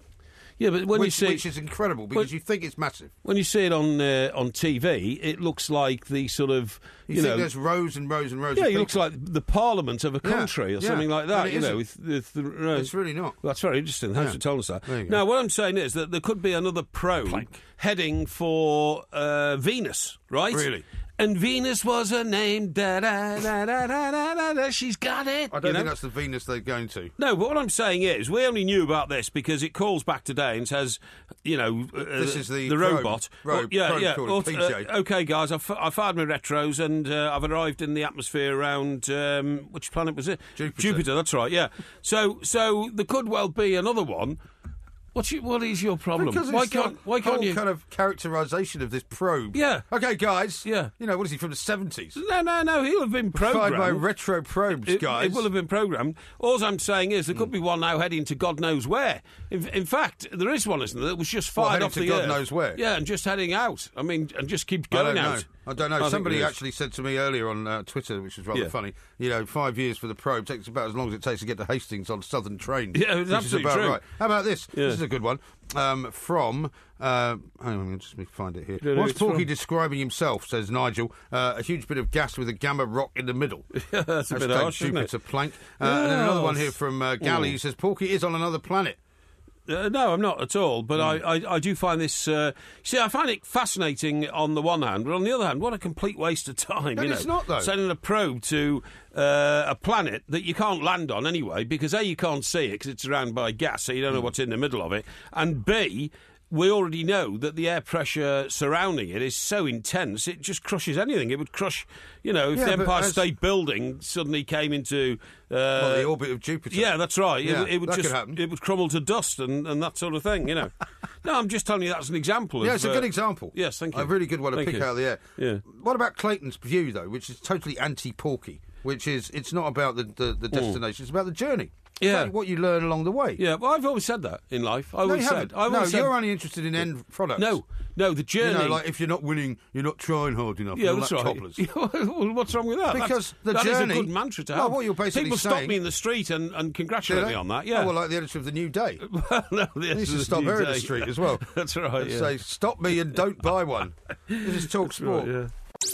The Two Mics, simulcast across the UK on Talk Sport and Talk Radio. She's got it. Yeah, baby, she's got it. I'm your Venus. I'm your fire. Your desire. Well, I'm your Venus. I'm your fire. Your desire. This is Talk Sport. Alessandro says this at the Two Yes. Mics. There's a probe over Goodison Park at the moment to see if there's any activity going on. He doesn't say whether there is. You see, you've started that. You say there's no activity at Goodison Park. You don't know there's no activity. All you're doing is you're just focusing I'm on asking Everton you. because I happen to be... Yeah, and I've told you. I don't know if there's activity going on. I'm not subject to their transfer dealings policy à ce moment. Ahead of the new So how season. you're talking to Yacht Club because you can see France. Yeah, that's a moment. That's the moment. Yeah, cannot see France for the Isle of Wight. Yeah, exactly right. Yeah, absolutely. Here's one from, where are we? From, yes, somebody whose name I don't want to give out because it's a bit of a fake name and also a bit of a sweary name. Right. He says, MG, what's with the constant character assassination of poor old Porky? Yeah, that's right. What Leave is? it out or Yeah, I'll shoot yeah. out. Hashtag bully. That's I right. mean, first of all, the idiocy of somebody to have a fake Twitter account and send in a message that I would give any care about, Yes. right, on the one hand. Second of all, if he hasn't ever listened to the show before and he only listens to the show tonight, he might think that I was constantly character assassinating you. Yes. But basically, mostly of what goes on this show is you character assassinate me. Yeah, no, I don't you character do. assassinate you. Yes, you Listen, I tell you, as somebody whose character assassination is about to be undertaken, this week, the Legend of Tarzan blockbuster film is being released. Yes, it's the new version, isn't it? It's a new I've version. seen posters of it on the Underground. Have you? Oh, right, okay. And it comes out, and it's inspiring in the way what that sense? it's the most truthful sort of version of the Tarzan legend and all that kind of stuff. But- Truthful version of what? Yeah, eh? Truthful version of what? Of what Tarzan was all about and all that Tarzan kind of didn't stuff. exist. No, exactly. What he about didn't, no. Tarzan? Yeah, Tarzan, yeah. Now, Tarzan. The thing is, what I was going to tell you How can you was... tell the truth about somebody who was fictitious? Well, because, like Dracula, they always say that Bram Stoker's Dracula, was the real version of what it was all about. Yeah, but he wasn't real either. No, he wasn't real either. But, I mean, what I'm saying is... it's an invented character. Yeah, but there have been lots of corruptions on the original version. Well, that's you what I'm can't saying. corrupt the original version of something if it doesn't exist. You can. How? Because whoever... Now, this is the point. This guy who wrote Tarzan, his name was Edgar Rice Burroughs, right? Edgar Rice Burroughs? Edgar Rice Burroughs. No, Edgar Ice Burroughs. No. What did I say? Edgar Ice Burroughs? No. Yeah, I read the original book when I was a small boy. Did you? Yeah. What did you think? I thought it was all right. OK, now then. I hope nobody bastardises this and turns it into a movie later on that isn't true to this. No, exactly. But the point is, I've done some research on Edgar Rice Burroughs to find out that he was extremely odd sort of bloke, who only wrote Tarzan in one lunchtime as a bit of a laugh because he didn't have any money and tried to flog it and got $400 for it, apparently. As a book or not as a movie? As a sort of short story. Do you remember Ron Eli's version? Ron who? Ron Eli. Who's Ron Eli? Ron Eli played Tarzan. No, Johnny Weissmuller played Tarzan. Johnny Weissmuller was the first guy to play him in a movie. Yeah. And he was an Olympic swimming champion. He was, Olympic swimming champion. Ron Eli was the guy... I was wondering when that was going to come. He could have been less like Tarzan than anybody I've ever seen. No, Ron Eli played Tarzan in a TV show that I used to watch when I was a kid. Oh, yeah? Yeah. Did he play Tarzan as a stupid person?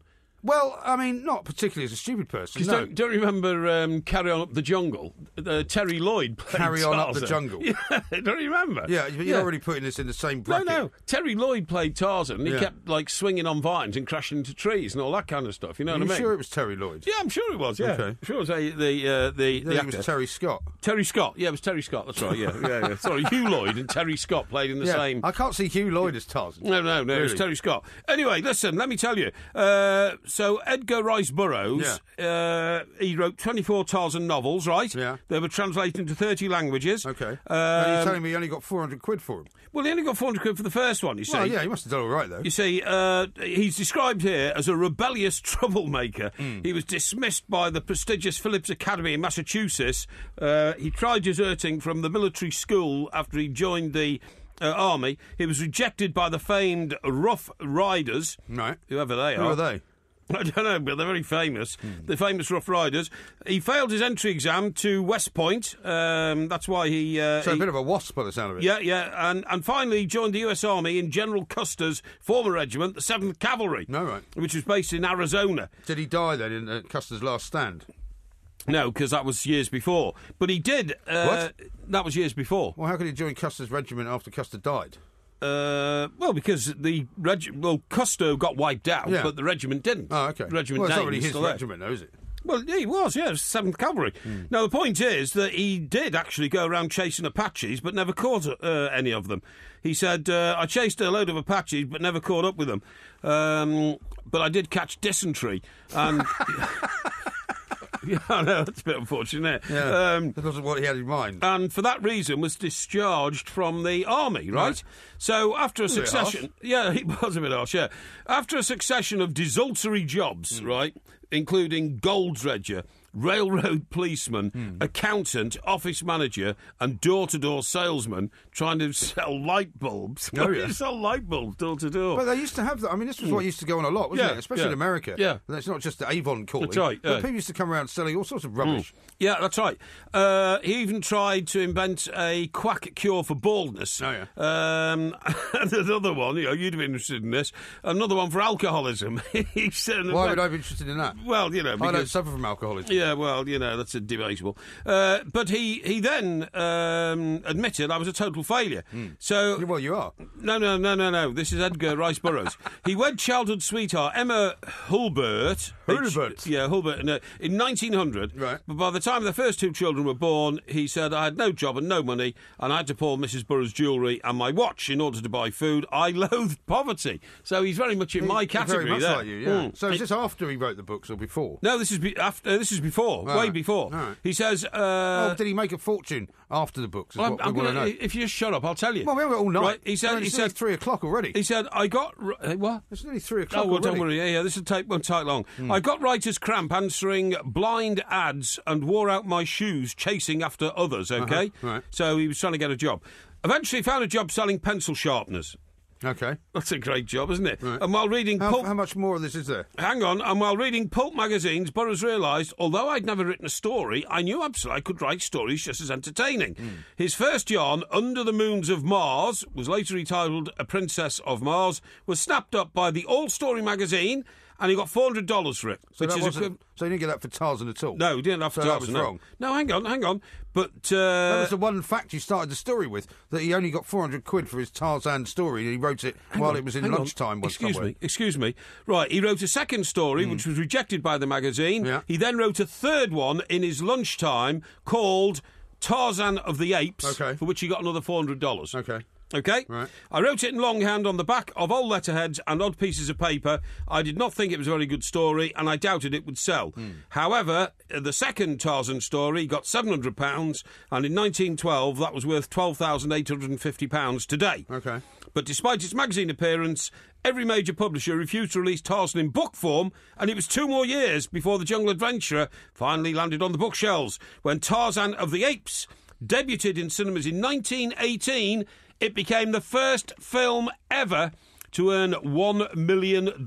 Really? First film ever. Was that the Johnny Reesmuller version? I don't know, it doesn't say. Well, you should know that, shouldn't you? I mean, give me all this rubbish detail about which diner he was in and which, shoe salesman he'd been and all the rest of it. But you haven't actually got the real information, which is what everybody needs. He moved to Los Angeles, right, California. Guess what he called his house? Go on. Tarzana.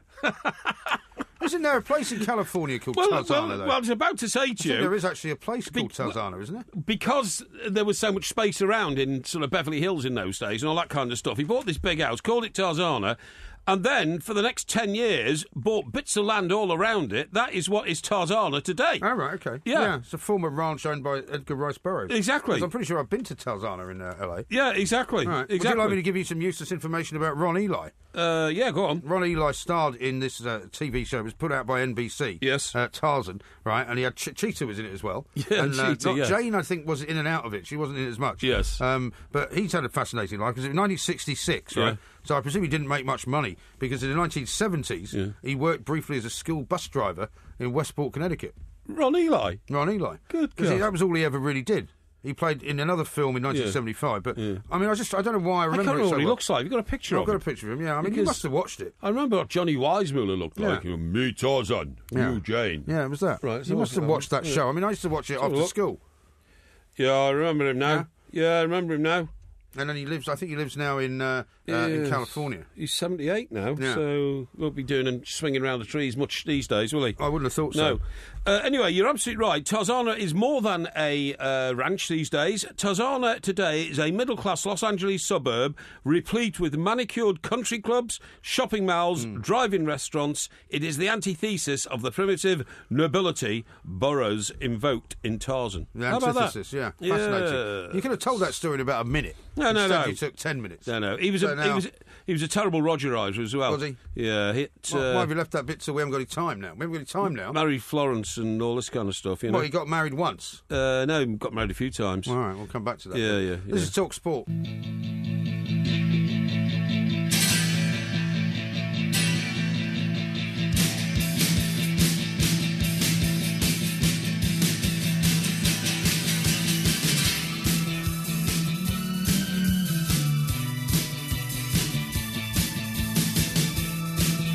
This is Talk Sport. We are the two Mikes. Ask Porky coming up in the next hour, I should say. We're also going to do listography, and we've already got quite a few suggestions. But if you've got any more, why not send them in now? Hashtag listography, and we can pick some of the scenarios we will describe later. A couple of people have tweeted in on the subject of Tarzan. Yeah. MG's quite right, says Paul, in Birmingham. Ron Eli played the role of Tarzan on TV and went on to play the part at the cinema. Right. In a couple of films in the 60s. But he then went off to be a writer, apparently. Here's one from Fern, who says, Fern Bill, Christ, one of Mr. Iceburrow's first stories cost the same as one of the tyres on Porky's posh plank It's absolutely true, yeah. And one from Jeff, who says, the first Tarzan was actually Elmo Lincoln in 1918. Wow. Weissmuller was 1939. Wow. That is amazing. I didn't realise it went back that far. Yeah. And one from Robbie, who says, what do you mean Tarzan is not a real person? Thanks a lot. Yeah, that's suggesting right, that we've ruined his day. Yeah, absolutely. Yeah. Now, you haven't got any time to tell me about the Roger Rising side. Well, of the story. We've only got 10 seconds left. He was a Rogerizer and a drunk. Yeah, okay. Well, you've been welcome at one of our shows. That's all you need to know. Yeah.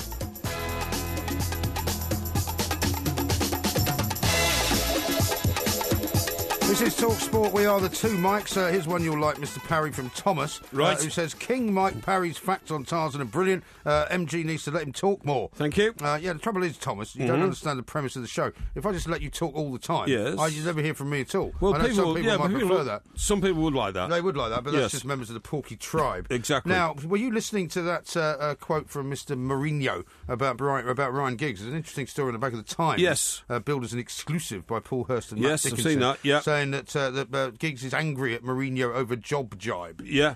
But nobody quite knows what it means, do they? Well, I mean, it would seem to me, I can assume that that Ryan Giggs didn't like the fact that, it didn't have anything to do with Jose Mourinho, because he may disagree, but also that Mourinho said, well, he wanted the job I got, and they decided to give it to me, so bad luck. Yeah, but I think the other situation that Ryan Giggs isn't happy with is Jose hinted that Ryan Giggs had been offered a number of senior positions, and Ryan Giggs apparently has told his close associates, I'm not aware of that. Yeah. And in fact, the position is claimed to be that the bosses at Manchester United have only, quotes, vaguely suggested one or two roles in development, right? Rather than specific deputy manager or something like that. Ryan Giggs' point is that I made it very clear that I would be happy to work underneath Jose Mourinho. Yes. And that's not the impression Mourinho's given. Yes, that's right. Yeah, that's right. And everyone's saying, well, it's going to be interesting tonight because he's one of the pundits on ITV's coverage of Wales against Portugal. And he'll be asked to clarify the situation. Will he, though?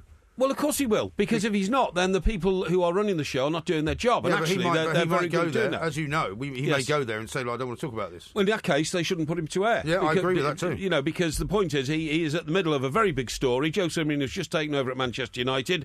He has quit Manchester United because his plans to become the manager in the near future, in the short term, have been thwarted. Don't know what will work out in the long term. So he's got to answer the questions. It's simple as that. Do you think Ryan Giggs will be one of those guys who kind of disappears from view now that he's stopped playing, in the sense that, he's only just begun his punditry career. Yes. And I mean, I don't wish to be unkind to him, but he's not brilliant at it. No, he's not. As far as I would, unless he's not engaging, is he? He's really? not particularly. No. I was hearing a conversation on TalkSport earlier today about how brilliant Gareth Bale has been. Yes. And the question was suggested, must Ryan Giggs now not regret doing for Wales what Gareth Bale has done for Wales, and his relationship with the country and playing for his country was never as good as Gareth's, Yeah, you could well be right there, and you can't even say, can you? Oh, well, Ryan Giggs was involved in a very successful Manchester United team.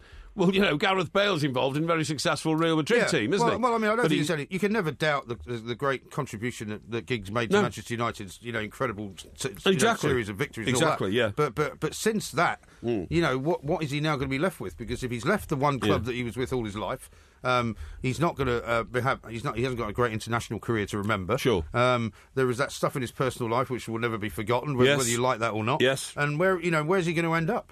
The interesting thing is, because it's a good question to ask.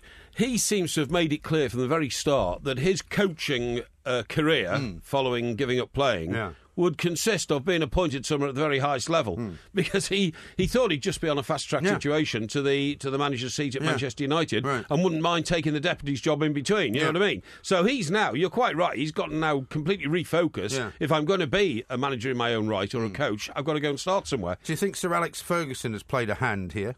In what, positively or negatively? I would say not necessarily either, but just in the sense where they go to Sir Alex and say, what do you think of this situation? Yes. What do you think of us giving Ryan Giggs, not necessarily the top job, but any job? Yeah. And he being a sort of slightly old-fashioned, what I might call a sort of Presbyterian Scot, yes, might say, well, character-wise, is this the kind of man we want associated with the club? Oh, maybe. I mean, No, I understand. I'm merely posing the question. Yeah. Maybe. Now, Who knows? Now, I have a statement to make as well about something completely different. Okay. Yesterday, you might have seen on the news that the junior doctors have now decided to reject once again the government's offer of a new contract. They've become very politicised, in my view. They've done it, obviously, at the time that they want to do it. There isn't particularly a government to argue with. You might think that they have something better to do than worry about the junior doctors. But more importantly, yesterday, the teachers were out on strike. Right? Yeah. One of my kids' schools was closed. Disgraceful. And the other one wasn't. What are they complaining about? Well, they just don't like, government's policy. They don't like the way the Department of Education is running the school system. And, they may have an argument. Yeah. But the idea that they go out on strike, particularly when they're pushing this whole thing of, if your child misses a day of school, we're going to fine you £60 or £100 for the privilege. And if you take them away from school for a week on holiday, you're going to end up getting into serious trouble. Yes. I mean, it's just so irresponsible. Well, and more than that, it teaches kids, the wrong attitude, I think. Yeah, it does, yeah. I totally agree. So I was thinking I should send the school that my older boy goes to a bill for £65. For what? For home schooling. Oh, I see, yeah, and so, because he was unable to attend school because of your negligence. What did you teach him? I didn't teach him anything today. Oh, okay. I didn't see him today. Right, That's not the point. Yeah. The issue is it's a matter of principle. Well, you pay your taxes to have schools provide an education for your child, so you're asking for a refund, basically, aren't you? Well, you can do it that way. Yeah. He's missed out on a day of education. Yes. When they make such a big thing of any child that misses school. Okay, yeah. They send them a note home, they send them a black mark, it's ridiculous. Yeah. Shouldn't you just sort of go to the school and ask the teachers what they're playing at? I could do that, yeah, but they're notoriously anti any kind of confrontation. Yeah, it's a bit like when you get into an argument with somebody at a railway station. Sure, you're verbally assaulting me now. Yeah, and these teachers who teach your son, do they have what do they call them? Association days or what? They have inset days. Inset, what's inset? Inset means teacher training, basically. Oh, I see. Yeah, okay, where they had one of those last week. Yeah, and this week they had a strike day. Yeah, it drives you mad. It drives you mad. Do you wear fleecies? What? Fleecies? Fleecies? Yeah. No. Isn't there a fleecy? What? Aren't fleecies those sort of, the coats that you wear with fleece? Well, they can be sometimes like waistcoat type. That's what I mean, zip-up sort of... Do your children wear them? Fleecies, no. Nobody in my family wears fleecies. Why is that? In fact, my daughter might have one. Yeah, why is that then? I don't know. Maybe they don't like them. Yeah. I would never wear that kind of thing. No, neither would I. I don't wear that sort of casual clothing. But do you know what? They're killing birds and fish and everything else. What? And they might kill us. Why? Because they are made of material which... not man-made fibre you're talking about? When a fleece is washed, hundreds of tiny polyester fibres are released. The fibres are too small to be caught by washing machine filters, and they flow into the sewage system and they end up in the sea. Really? The fish mistake these fibres for food and gobble them up, putting them at risk of suffocation. Yeah. And this could even cause damage to humans if the fibres are being eaten by tuna, crabs or other creatures that end up in the supermarket. Well, there's a lot of things in the sea. It is a huge problem. There's a lot of things in the sea that shouldn't be there. I mean, all the plastic that gets dumped in the sea, all the rubbish that gets dumped in the sea by cruise ships. There's many things in the sea that shouldn't be there. Yeah, but in you were hoping that you'd be able to blame me for this, weren't you? Well, you were hoping that I would say, between us we've got about 10 fleeces. Well, I thought that would be the case. Yeah. Living down, towards the coast, I thought you'd have the fleeces to wrap up warm and all that kind of stuff. No, absolutely not. And that your boys, being at the age of, if it's cold, I wear a jumper. Fleeces, yeah. They've got hoodies, which are completely different. Yeah, they're not made of fleece, though. No, they're made of cotton. Right, okay. I'm not a big fan of artificial fibre. No, I'm not either. I mean, I would not wear a shirt, for example, that wasn't 100% cotton. I would not wear a jumper that was not 100% wool. Yes. I would not wear trousers. I think I'm probably the same. Are you? I think I'm probably the same. Is your shirt 100% cotton? I think it is, yeah. Where's it from, this shirt? It's from, the Italian? It might be. It's from a reputable shirt maker, put it that way, yeah. Reputable? Yeah. Now, what's the definition of a disreputable shirt maker? Well, somebody who makes disreputable shirts. In the US, they're thinking of banning these fleeces. Are they? Yeah, because they're becoming so dangerous. But they're not going to ban guns, though, are they? So they're going to ban fleeces, guns, yeah. And they'll ban all sorts of things like Kinder eggs, but guns are still okay. Yeah, that's right, yeah. But anyway, look, weird country. I found all this information out from one of my journals. It's called the... Fleecy Weekly.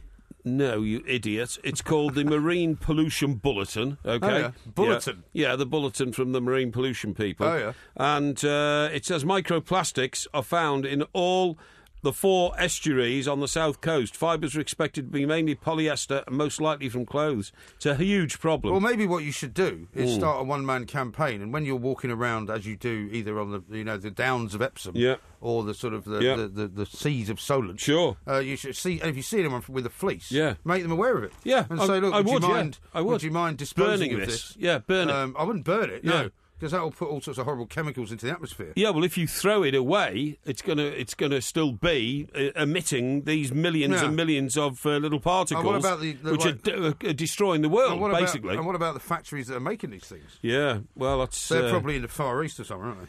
Yeah. There's lots of things to worry about out there. There is lots. One particular beach that's been affected by them is Sennen Cove in Cornwall. Oh, yeah. No, I love Sennen Cove in Cornwall. Sennen Cove, I don't know it. Oh, I love it. It's right next to Land's End. Oh, is it on the sort of south or just right on the tip then? Right on the tip, right on the tip. And there's a beautiful restaurant there overlooking the beach. Is there? Where I dine when I'm down there. Do you? Yes. What sort of stuff?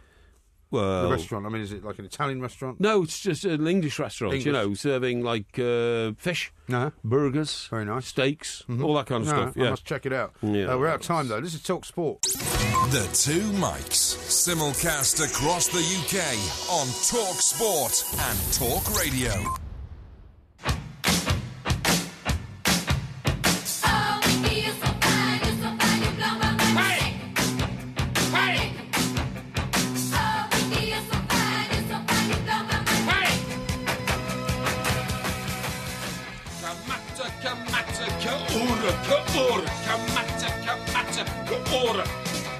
No, that's one from the vault, isn't it? Yeah, it that is, was you doing the old haka, wasn't it? I think you was doing the haka, during the Rugby World Cup. Yeah. Joel, Astro Clay, who is, of course, Clayton Anderson, says, thanks very much. Sent a nice tweet out. Thanks, Mike. It's always a pleasure to chat with you. Yes. So he was very... That's very nice. Good. Always a pleasure to chat with him. He is, as you say, our favourite... astronaut. Yeah, exactly right. Right. On this day, many, many years ago, George Harrison got married to Patty Boyd. Oh, yeah. Isn't that good? Good? In what sense? Well, in the sense that, they are part of the cultural history of this country post-Second World War. Now, which was it? Yeah. Which way round was it? Was she Eric Clapton's girlfriend before George Harrison, or was it the other way round? Do you remember the film A Hard Day's Night? Not really, but I'm they're aware of it. They're on a train going to London, and they sit in the guards van because they're trying to avoid all the fans, and a group of schoolgirls come in and start giggling and all that. And she's one of those in the film, and that's how George Harrison met her. They got married, Patty Boyd. Yeah, so Eric Clapton stole her from Harrison then? Yes, indeed. Okay. Yeah, he did, yeah. Because I remember seeing a documentary, I can't remember if it was about Clapton or Harrison. Yes. But she was another one of these women who came out and said, I was responsible for this song and that song. And, yeah, that's right. And yes, there was some input. Well, George Harrison's supposed to have written something for her, right? Yeah. Which Frank Sinatra once described as the greatest love song ever written. Yeah. And Eric Clapton wrote You Look Beautiful Tonight for her. Wonderful Tonight. Yeah, Wonderful Tonight. But did she not also supposedly claim that she was the inspiration for a load of other of his songs as well? Well, her sister... now, she was Patty Boyd. Her sister... something else Boyd, she went out with the Rolling Stones mob. Yeah. And she also claimed that, she was the inspiration for a lot of the songs, Goodbye Ruby Tuesday and all that kind of stuff. Yeah. Listen, I'm thinking of growing tea in my garden, in the roof garden. You told me about this a while ago. Did I? I thought you were going to go ahead and do it anyway. Yeah. Have I told you about this then? You have, yeah. Because I've moved it on.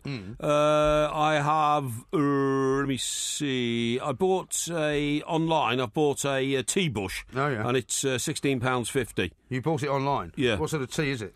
Well, it's not really, it's not a brand. It's not like Tetley's or anything like that. You know what I mean? Right. It's, I think it comes from India, actually. Well, I wouldn't expect you to buy online some Tetley's tea. That would be stupid. No, exactly. But, I mean, there are different types of tea. Yeah. They're not. I tell you what. Can you name any teas? I mean, like there's Darjeeling. Well, hang on. I've got details here. It actually comes from a tea bush in Wimborne in Dorset. Wimborne? Yes. So it's not from Sri Lanka then? Well, I think it is originally, you say. I think they brought it from there. They've probably grown it in Dorset. Yeah, but what you mean they planted a tree bush? They could but where'd you get it from? The cutting from the tree bush must have come from sort of... you mean the tea bush? Yeah, Sri Lanka or somewhere. Hey? Yeah, but you can grow anything though, can't you now? People are growing wine in this country. Yeah, but if you plant seeds for a tea bush, right, then they must have come from an original tea plantation, mustn't they? Well, they might have done. Yeah, yeah, exactly. So that's probably from India or. But yours is from Dorset, or Sri Lanka or China. But does it tell you which particular type of tea it is? Well, English breakfast tea. I'm just trying to figure this out. It should have a Latin name, really, shouldn't it? I'm not sure. Why would it have a Latin name? Here we go. It's Camellia japonica. Sounds a bit Japanese, that really, doesn't it? It does. Let me see. Sure, it's not like a herbal tea. No, it's not. No, like or a green tea of some kind. Well, I won't know really until. Excuse me, until I've grown it. And, well, how are you going to grow it? Well, listen, what I'm going to do is, I thought I'd tell you about this because as soon as I've got it growing, because I'm going to have a big tub in the garden growing the tea tree bush. Right. I will bring some in and we'll boil it up and have a cup of tea. Why are you How about that? Why are you calling it a tea tree bush? What do I mean? I mean a tree... No, you mean a tree bush. Tree bush, that's right. No, you don't mean that. No, I mean a tea bush. A tea bush, that's what I mean, don't I, yeah? Yes? Yes, you do. Yes, absolutely, Now, yeah. I'm going to interrupt you for a second because you might remember a young man by the name of Alex Simpson who came to our Birmingham show in November. Oh, yes. All right. He's asking for a birthday shout-out because he's 17. Oh, yeah? Right? And he's been listening since he was 13. Has he? Yeah. Okay. This is a guy who has really loved this show for a long time and wanted to... He's the one who's trying to get us to organise the penalty shootout. Oh, okay, yeah, And okay. wants to come down and be the goalie. So he's a big fan of ours. Right. And he's been listening since he was 13. So yes. it hasn't, hopefully, changed his view on the world, or maybe it has. Yes. But all the talk of Rogerisation and... drinking and bladderation and all the rest of it clearly hasn't upset him. Okay. Which is good. And this is Alex, is it? Alex, yes. And he's 17 today? 17 today. Well, happy birthday, Alex, and thank you for being such a loyal listener.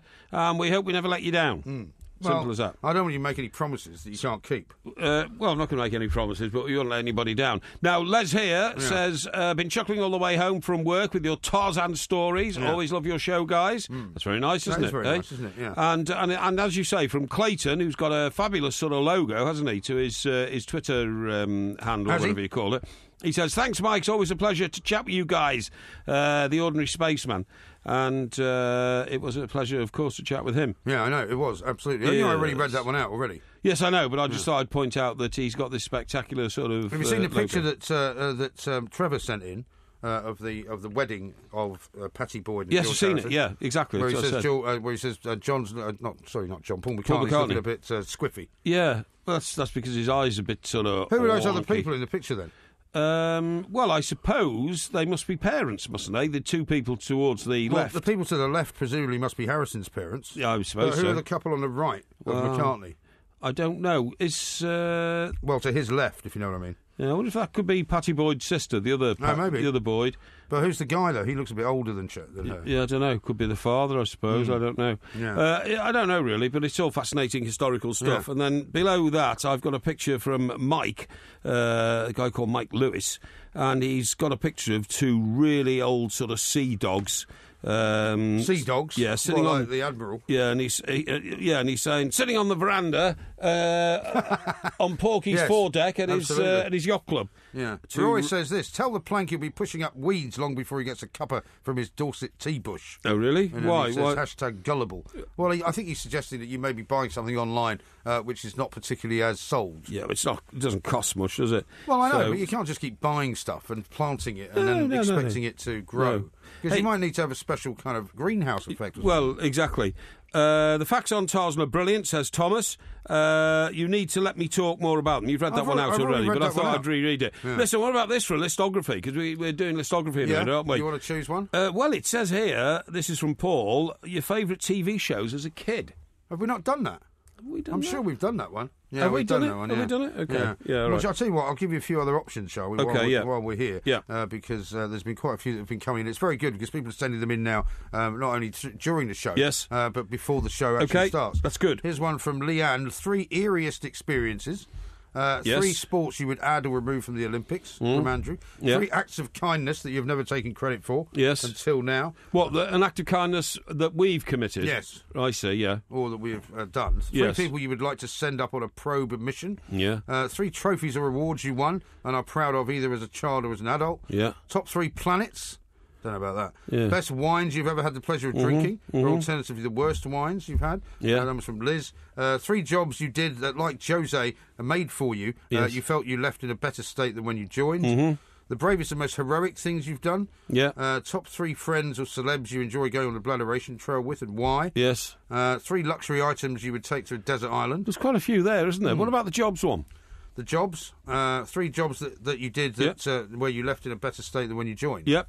Yeah, you could do that. Do that? Yeah, okay. Okay. All right, then. Great. That's what we'll do coming up, I suppose, in about 20 minutes' time. Right. Because next is Ask Porky. Certainly is. And we've got lots of really good questions for Ask Porky. Oh, actually. okay. That's good. But if people want to send them in and they're particularly good, they might actually make it in under the wire. Okay.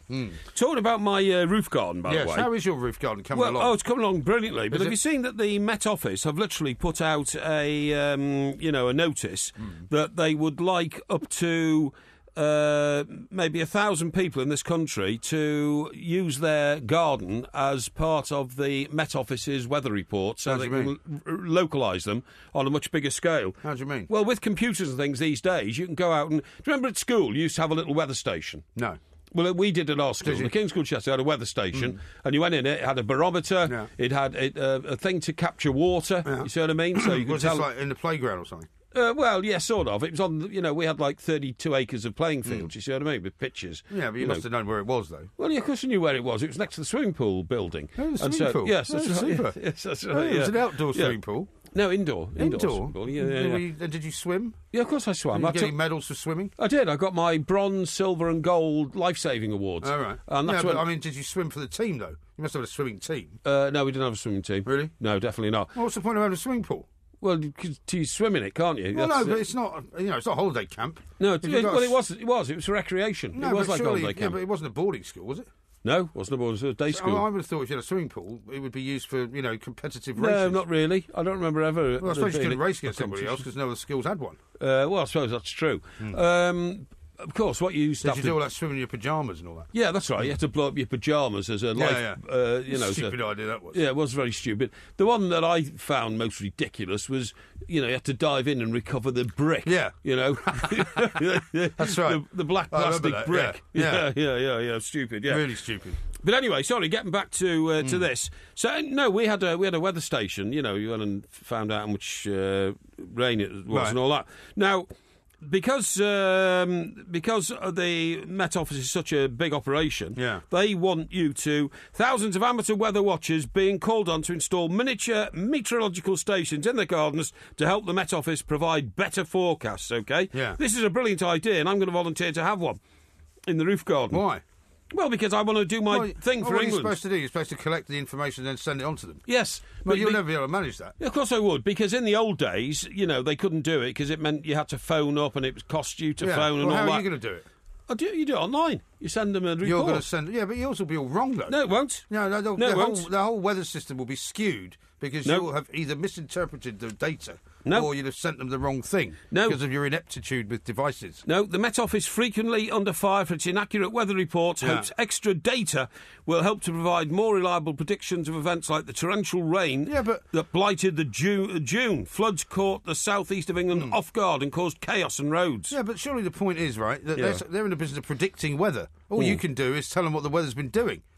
They're idiots, these people. No, because don't you understand what a barometer is? Yeah, a barometer forecasts air pressure. Yeah, I know that. And air pressure leads to strange weather conditions. It tells you what it's likely to be, but it doesn't always get it right. I mean, the Met Office is a disgrace. I think it should be disbanded. You're better off asking a 4-year-old, what do you think it's going to do tomorrow? You can buy a weather station in Maplins for £39.99. Right, why don't you go and get one? I'm going to. Put it next to the tea bush. The microphones were not actually live. Exactly. But that's one of the problems of, live radio. Sometimes things don't always go to plan. Right. And what we have to do is just deal with it.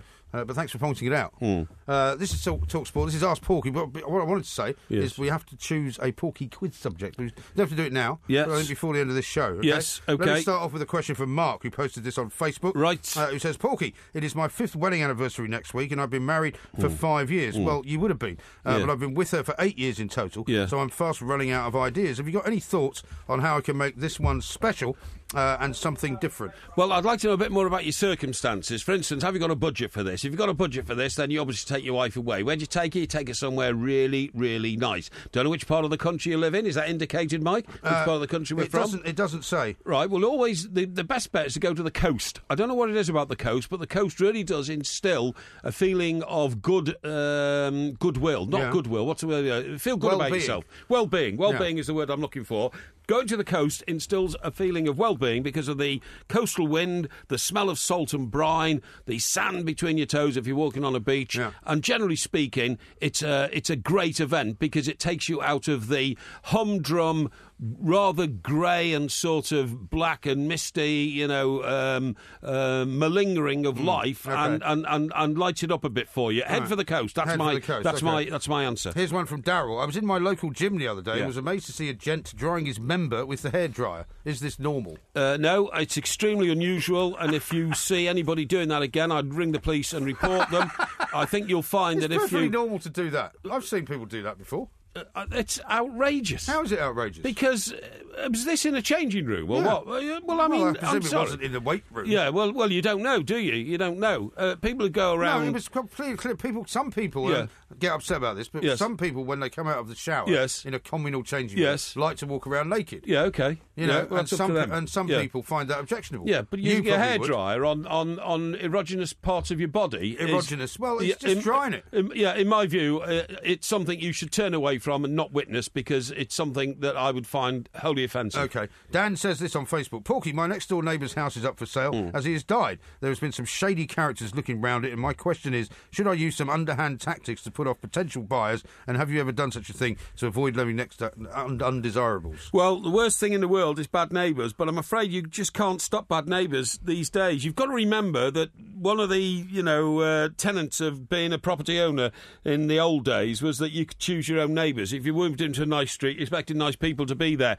That is no longer the case. Because of the massive boom in buy-to-let properties, and because we've become, almost a 50-50 rental and ownership property democracy, you have no choice over your neighbours. I wouldn't even bother trying to manipulate who your neighbours are going to be, because remember, if you stop one group of people coming who you think are going to be, unsuitable, another will soon turn up. OK. How about this one from Craig, who says, my brother won't come to the live show in Whitley Bay as it's his daughter's birthday. How can I make him see sense? You could knock him over the head and drag him along, or you could fill him full of very strong booze, get him bladderated and tell him it's his duty. Or, the third thing, I'm not sure how old his daughter is. If his daughter was a teenager, she could come. Just come along. That would be acceptable, and bring his daughter, that must be your niece, with you. And if she's only little, then find a babysitter. OK. Missy B has sent one in, very simple. Can I get a job at Talk Sport? Listen, we'd like to welcome all shades of talent to Talk Sport, because we like new ideas and new input and new thinking. But you'd have to go through the formal process because we are... You're not in charge of that, are you? No, I'm not in charge of it at all, because They've taken that particular power away from you, Indeed. Because we are, of course, an active media company. We have a recruitment process, and what I should do is get on our website. All the details will be there. Okay. Look forward to seeing you in a couple of years' time. Stephen, couple of years? Yeah. That's how long it might take. Yeah, brilliant. Here's one from Stephen. You think you'll still be here in a couple of years? You never know. If you could have acted in any film, which part would you have liked to have played, and why? Reach for the Sky, Douglas Bader. What? OK, I'd have been up there. You would have saw one of your legs off. I would have staggered around as though I had no legs, and been a real hero in a Spitfire plane. But you'd like to have been a hero, wouldn't you? To be honest, I'm not sure Douglas Bader was a particularly good guy. I mean, he did magnificent things with no legs, but I knew a bit about him towards the end of his life, charity events and that kind of thing. And you didn't get on with him. I didn't get on with him, and therefore I'm going to change my mind immediately and say Horatio Admiral Lord Nelson would be my favourite character to play. In which movie? We'd make one called Trafalgar. OK. Yeah. I think they did that, didn't they? Yes. One from Adam. Porky, having travelled to France to watch the Wales-Northern Ireland game, I had my wife's blessing. Then for the Belgian game, she built a doghouse in the garden, and God, she was angry. Now I can't do the semi-final, but as the possible Wales final is on Sunday, what should my plan be to get the green light off the wife to travel back over there? Well... Sounds like he's in a bad place. Yeah, it does. I mean, this man is Welsh, presumably, is he? Well, he's a Wales supporter. He's a Wales supporter, yeah. So, well, look, mate, I mean, at certain stages in your life, you just have to say no. If your wife says you're staying at home, you just say, no, I'm not. It's a once-in-a-lifetime experience. I mean, look, you can't... How can I equate it to a once-in-a-lifetime experience for your wife? Let's say this. If you've got children and your son or your daughter were getting married, and you suddenly said to your wife, you're not going, she has to understand that's equivalent of her telling you can't go to the World Cup final if your team's there. Right. So you just say, no, I am going. If you want to be very broad-minded about it, invite your wife to go with you. Yeah, because he's in Paris, after all. Yes. Sean says this on Facebook. Porky, do you think it's wrong to worship the devil? Yes, I do, actually. Because I think it's a cult of, it's just a very unpleasant, dark sort of cultish thing, which doesn't have any basis in fact anyway. So I thought you said there was a devil. No, it's in your own head. The devil's in your own head. The devil is evil thought, and you can expel evil thought by letting it be overtaken by positive and bright thought. But worshipping the devil is just it's just an excuse to be rather weird and odd and nasty, and so you don't want to pursue it. TMF says this: after seeing Coldplay light up Glasgow this year, I fancy a festival, but it's a bit pricey. Would you recommend Swingfields? Definitely not Swingfields, mate. You're talking about this place, aren't you, that we talked about the other night, where all these swingers turned up and started sort of Rogerising in the open air in fields that they're renting off farmers and all that. Definitely not. Mucky pastime, mucky occupation, mucky practice. Don't get involved.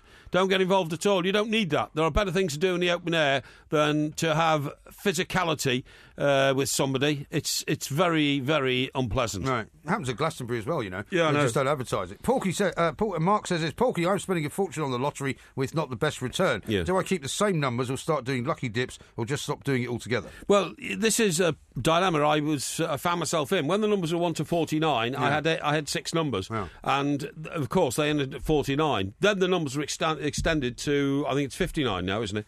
I think so. 10 more numbers. And so the whole system is now skewed and wrecked. I used to get regular £10 when I got 3 numbers. I get it much, much more irregularly now. And I'm now on the point of stopping doing the lottery, except I fear that in 3 months' time, I'll wake up one morning and find my original 6 numbers, which ended at the number 49, have suddenly come up. So I'm frightened to stop doing it. Right, OK. So you don't know what to tell him, really, do you? Well, it's a matter of your own conscience. OK. Tex has got a bit of a philosophical question. Yes. Has there ever been a worse time to be English? Hashtag Brexit, hashtag Euro 2016.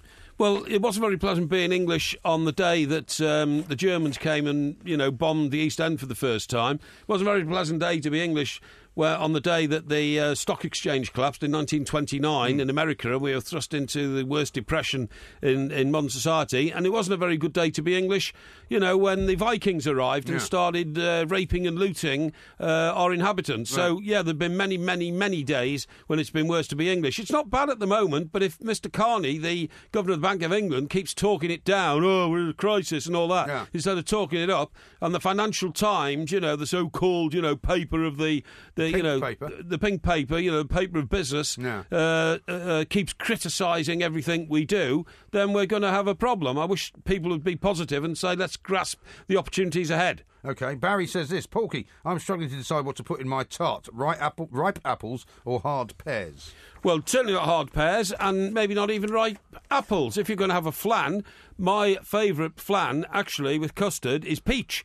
And you can get sliced peaches in a tin, or you can go and find yourself some real peaches. Either way, I recommend peach. OK. Here's one, once again, on Facebook, and it is from, I think, where are we? From Madge. Porky, me and my wife have a joint bank account, which the bills are paid from. I like to spend a little of our disposable income and save the rest, whereas she likes to spend it all each month. Yes. I suggested separate bank accounts, and she went mental. What's the solution? Well, it depends what the earning power is within your house and how it's distributed. If you earn a big salary and have enough money to look after your dependents, i.e. your wife and your children, then I should just give your wife a very generous weekly allowance and let her sort it out herself. If, on the other hand, you have 2 separate incomes, I don't see any problem at all with having 2 separate bank accounts, so you can both contribute to household expenses and then spend the rest as you wish. OK. Now, this is a good one. Dave Yes. from Twitter says, which would be the bigger achievement, Leicester winning the Premier League or Wales winning the Euros? Both be huge achievements, but I think Wales winning the Euros would be the bigger of the two, in the sense that it is so unexpected, and Wales come from such a small pool of potential footballers. Leicester, at least, had access to players of Premier League quality. Wales were very restricted in the amount of really good footballers they could call upon. Simon says he's put a picture up, but I can't show it to you right at the moment. But it's an old toilet bowl which has been made into a plant pot, which some people do, use in their gardens, right? Is this a suitable present to my wife for returning to work after 2 years off? No, it's a horrible present. I don't know why people put lavatories in their gardens and turn them into. Well, because it's better than chucking it away, isn't it? No, it's not chucking it away and turning it into some sort of a plant pot. I'm sorry, I find that rather a foul and obnoxious form of of garden pottery. I'll finish with Terry, who says, Dear Porky, have you seen the time? Very funny indeed. Yes, I have, and there's plenty of time for more questions. It's time to go. No, apparently there isn't. We have to go because we've got to do listography as well. That was Ask Porky. Please keep sending your questions in, and we'll be doing another one same time next week. Apologies to anyone who didn't get the question on the air, but, better luck next time. Yes. The Two Mics, simulcast across the UK on Talk Sport and Talk Radio.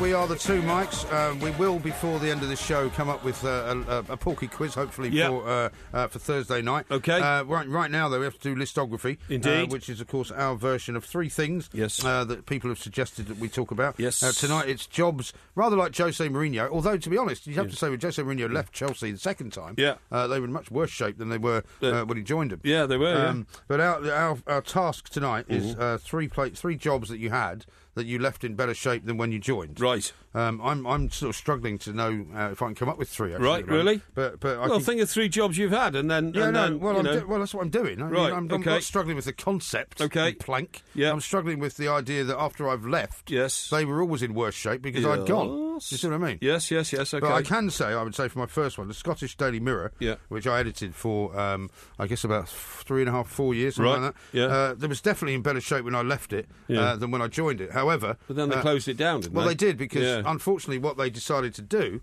because when I was sent up there by Piers Morgan, basically they were selling something like 20,000 copies, right? And they didn't have much investment. They didn't have much idea. They weren't changing many pages. Okay, I went up and completely revolutionised the political coverage and the sports coverage and everything else. Yes. And we actually got the circulation up to over 100,000. Really? Which, in terms of Scotland, was pretty good. Very good indeed. Some of it was done by virtue of cut pricing and all that. Yeah. But we kept when it all finally settled back down again. Yes. Once we'd taken all discounts off. Yes. We were selling 65,000 a day. Yeah. Which was 3 times more plus than when I'd gone up there to begin with. Yep. And the idiots that ran the Mirror then decided that what they would do is completely take all of the Scottish stuff out of the paper, produce the English version only, and it would keep the same sales. And of course it didn't. No, of course it went back down to 20,000, then they shut it. Unbelievable the way that some managers of media organisations haven't got a clue what they're doing. Exactly. So that's my first one, and it may be my only one, so you have to give me some time to think of another two. Okay. Well, my first one was I was employed when I was, a student to do a job which involved crop spraying. And what I had to do is I had to run the distance of the width of the helicopter with its arms, which sprayed the crops. Was it a helicopter? Was it not like a plane? No, it was a helicopter. Really? Wouldn't that blow it all away, though? Well, it's a helicopter, and the helicopter used to go up, and it used to come down the field and spray it, and then it banked up into the air, turned round, came back down. I had to run the distance of the width of the helicopter to the next point. Do you see what I mean? And do what? Well, to mark the field, so that when it came back in for the second one, it wasn't sprayed over the same crops. Well, you're not getting sprayed with dangerous insecticides. In those days, people didn't realise that, but I was. I mean, that would explain a lot. Well, it might do. So you were standing there, in full view, getting sprayed by dangerous chemicals. Yes, I was. Yeah. For how long did you do this job? Oh, about 6 weeks, and then I decided. Well, no wonder you're so weird. Well, could be. And I used to go home each night. My mother used to say, "You're lucky one of your arms hasn't sort of shortened." Yeah, that's true. My mother used to say, you actually smelt like a chemical. Yeah.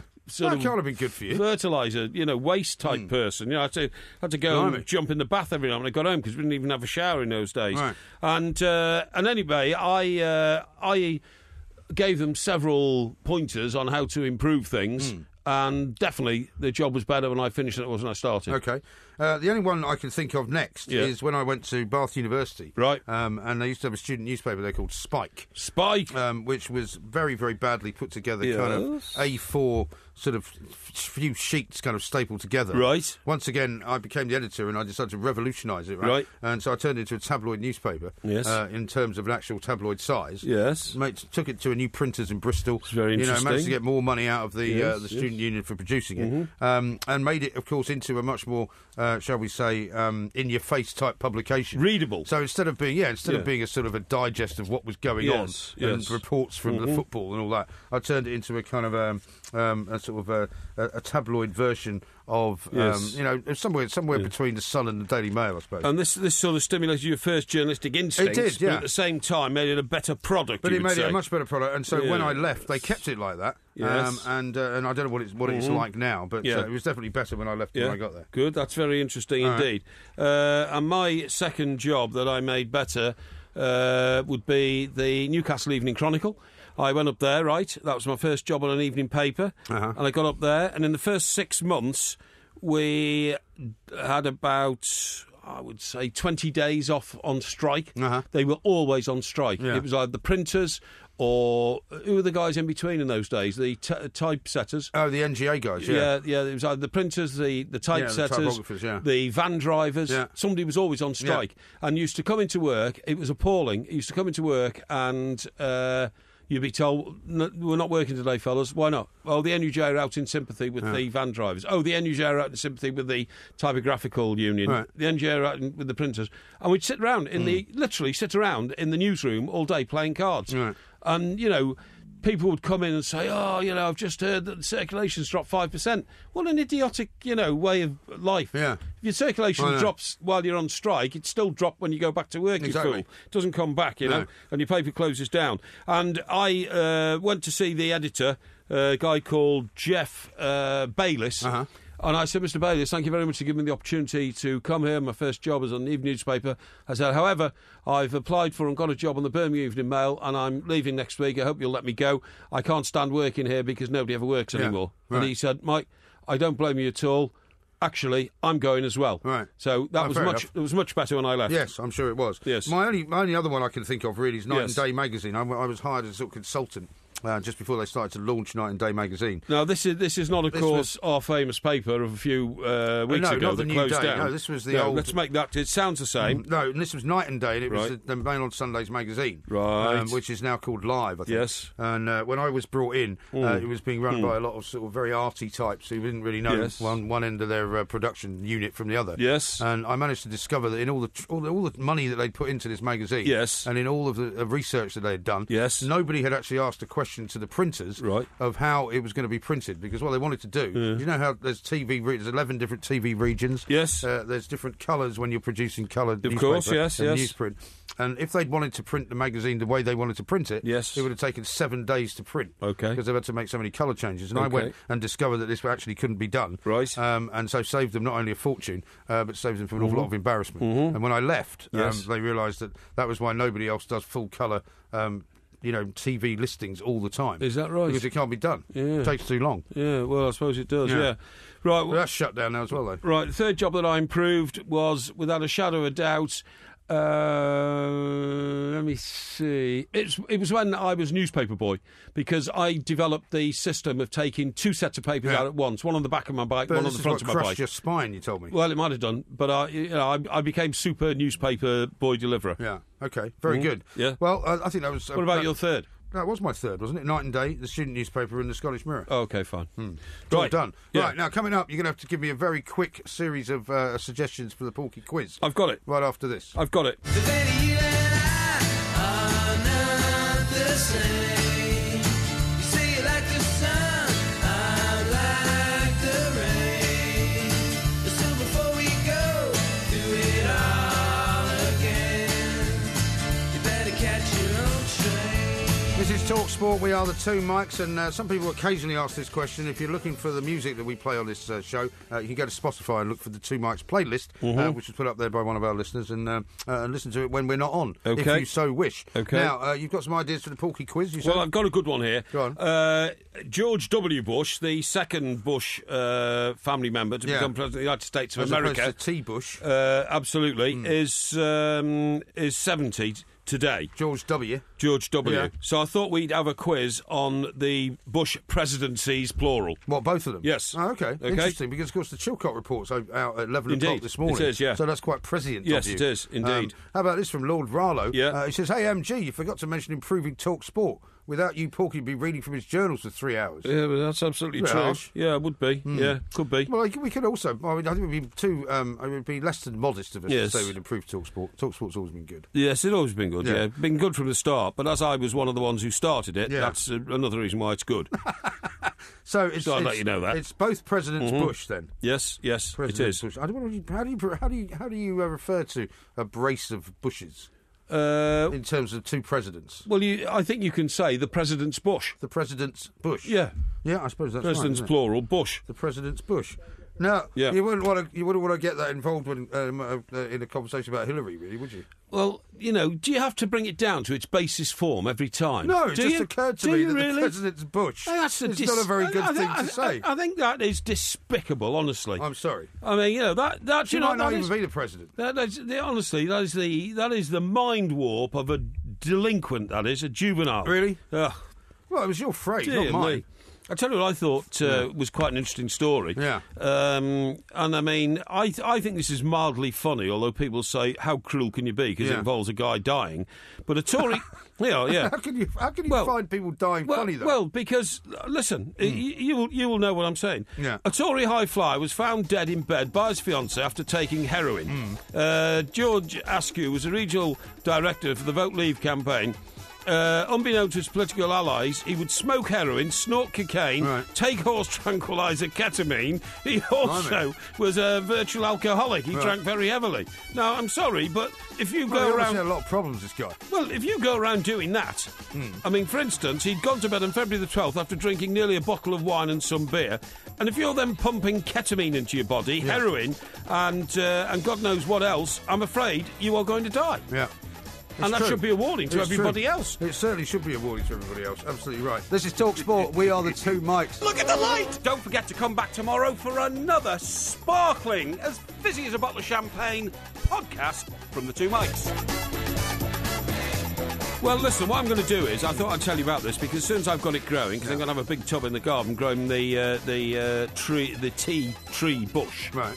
I will bring some in and we'll boil it up and have a cup of tea. How about that? Why call it a tea tree bush? What do I mean? I mean a tree... No, you mean a tree bush. Tree bush, that's right. No, you don't mean that. No, I mean a tea bush. A tea bush, that's what I mean, don't I, yeah?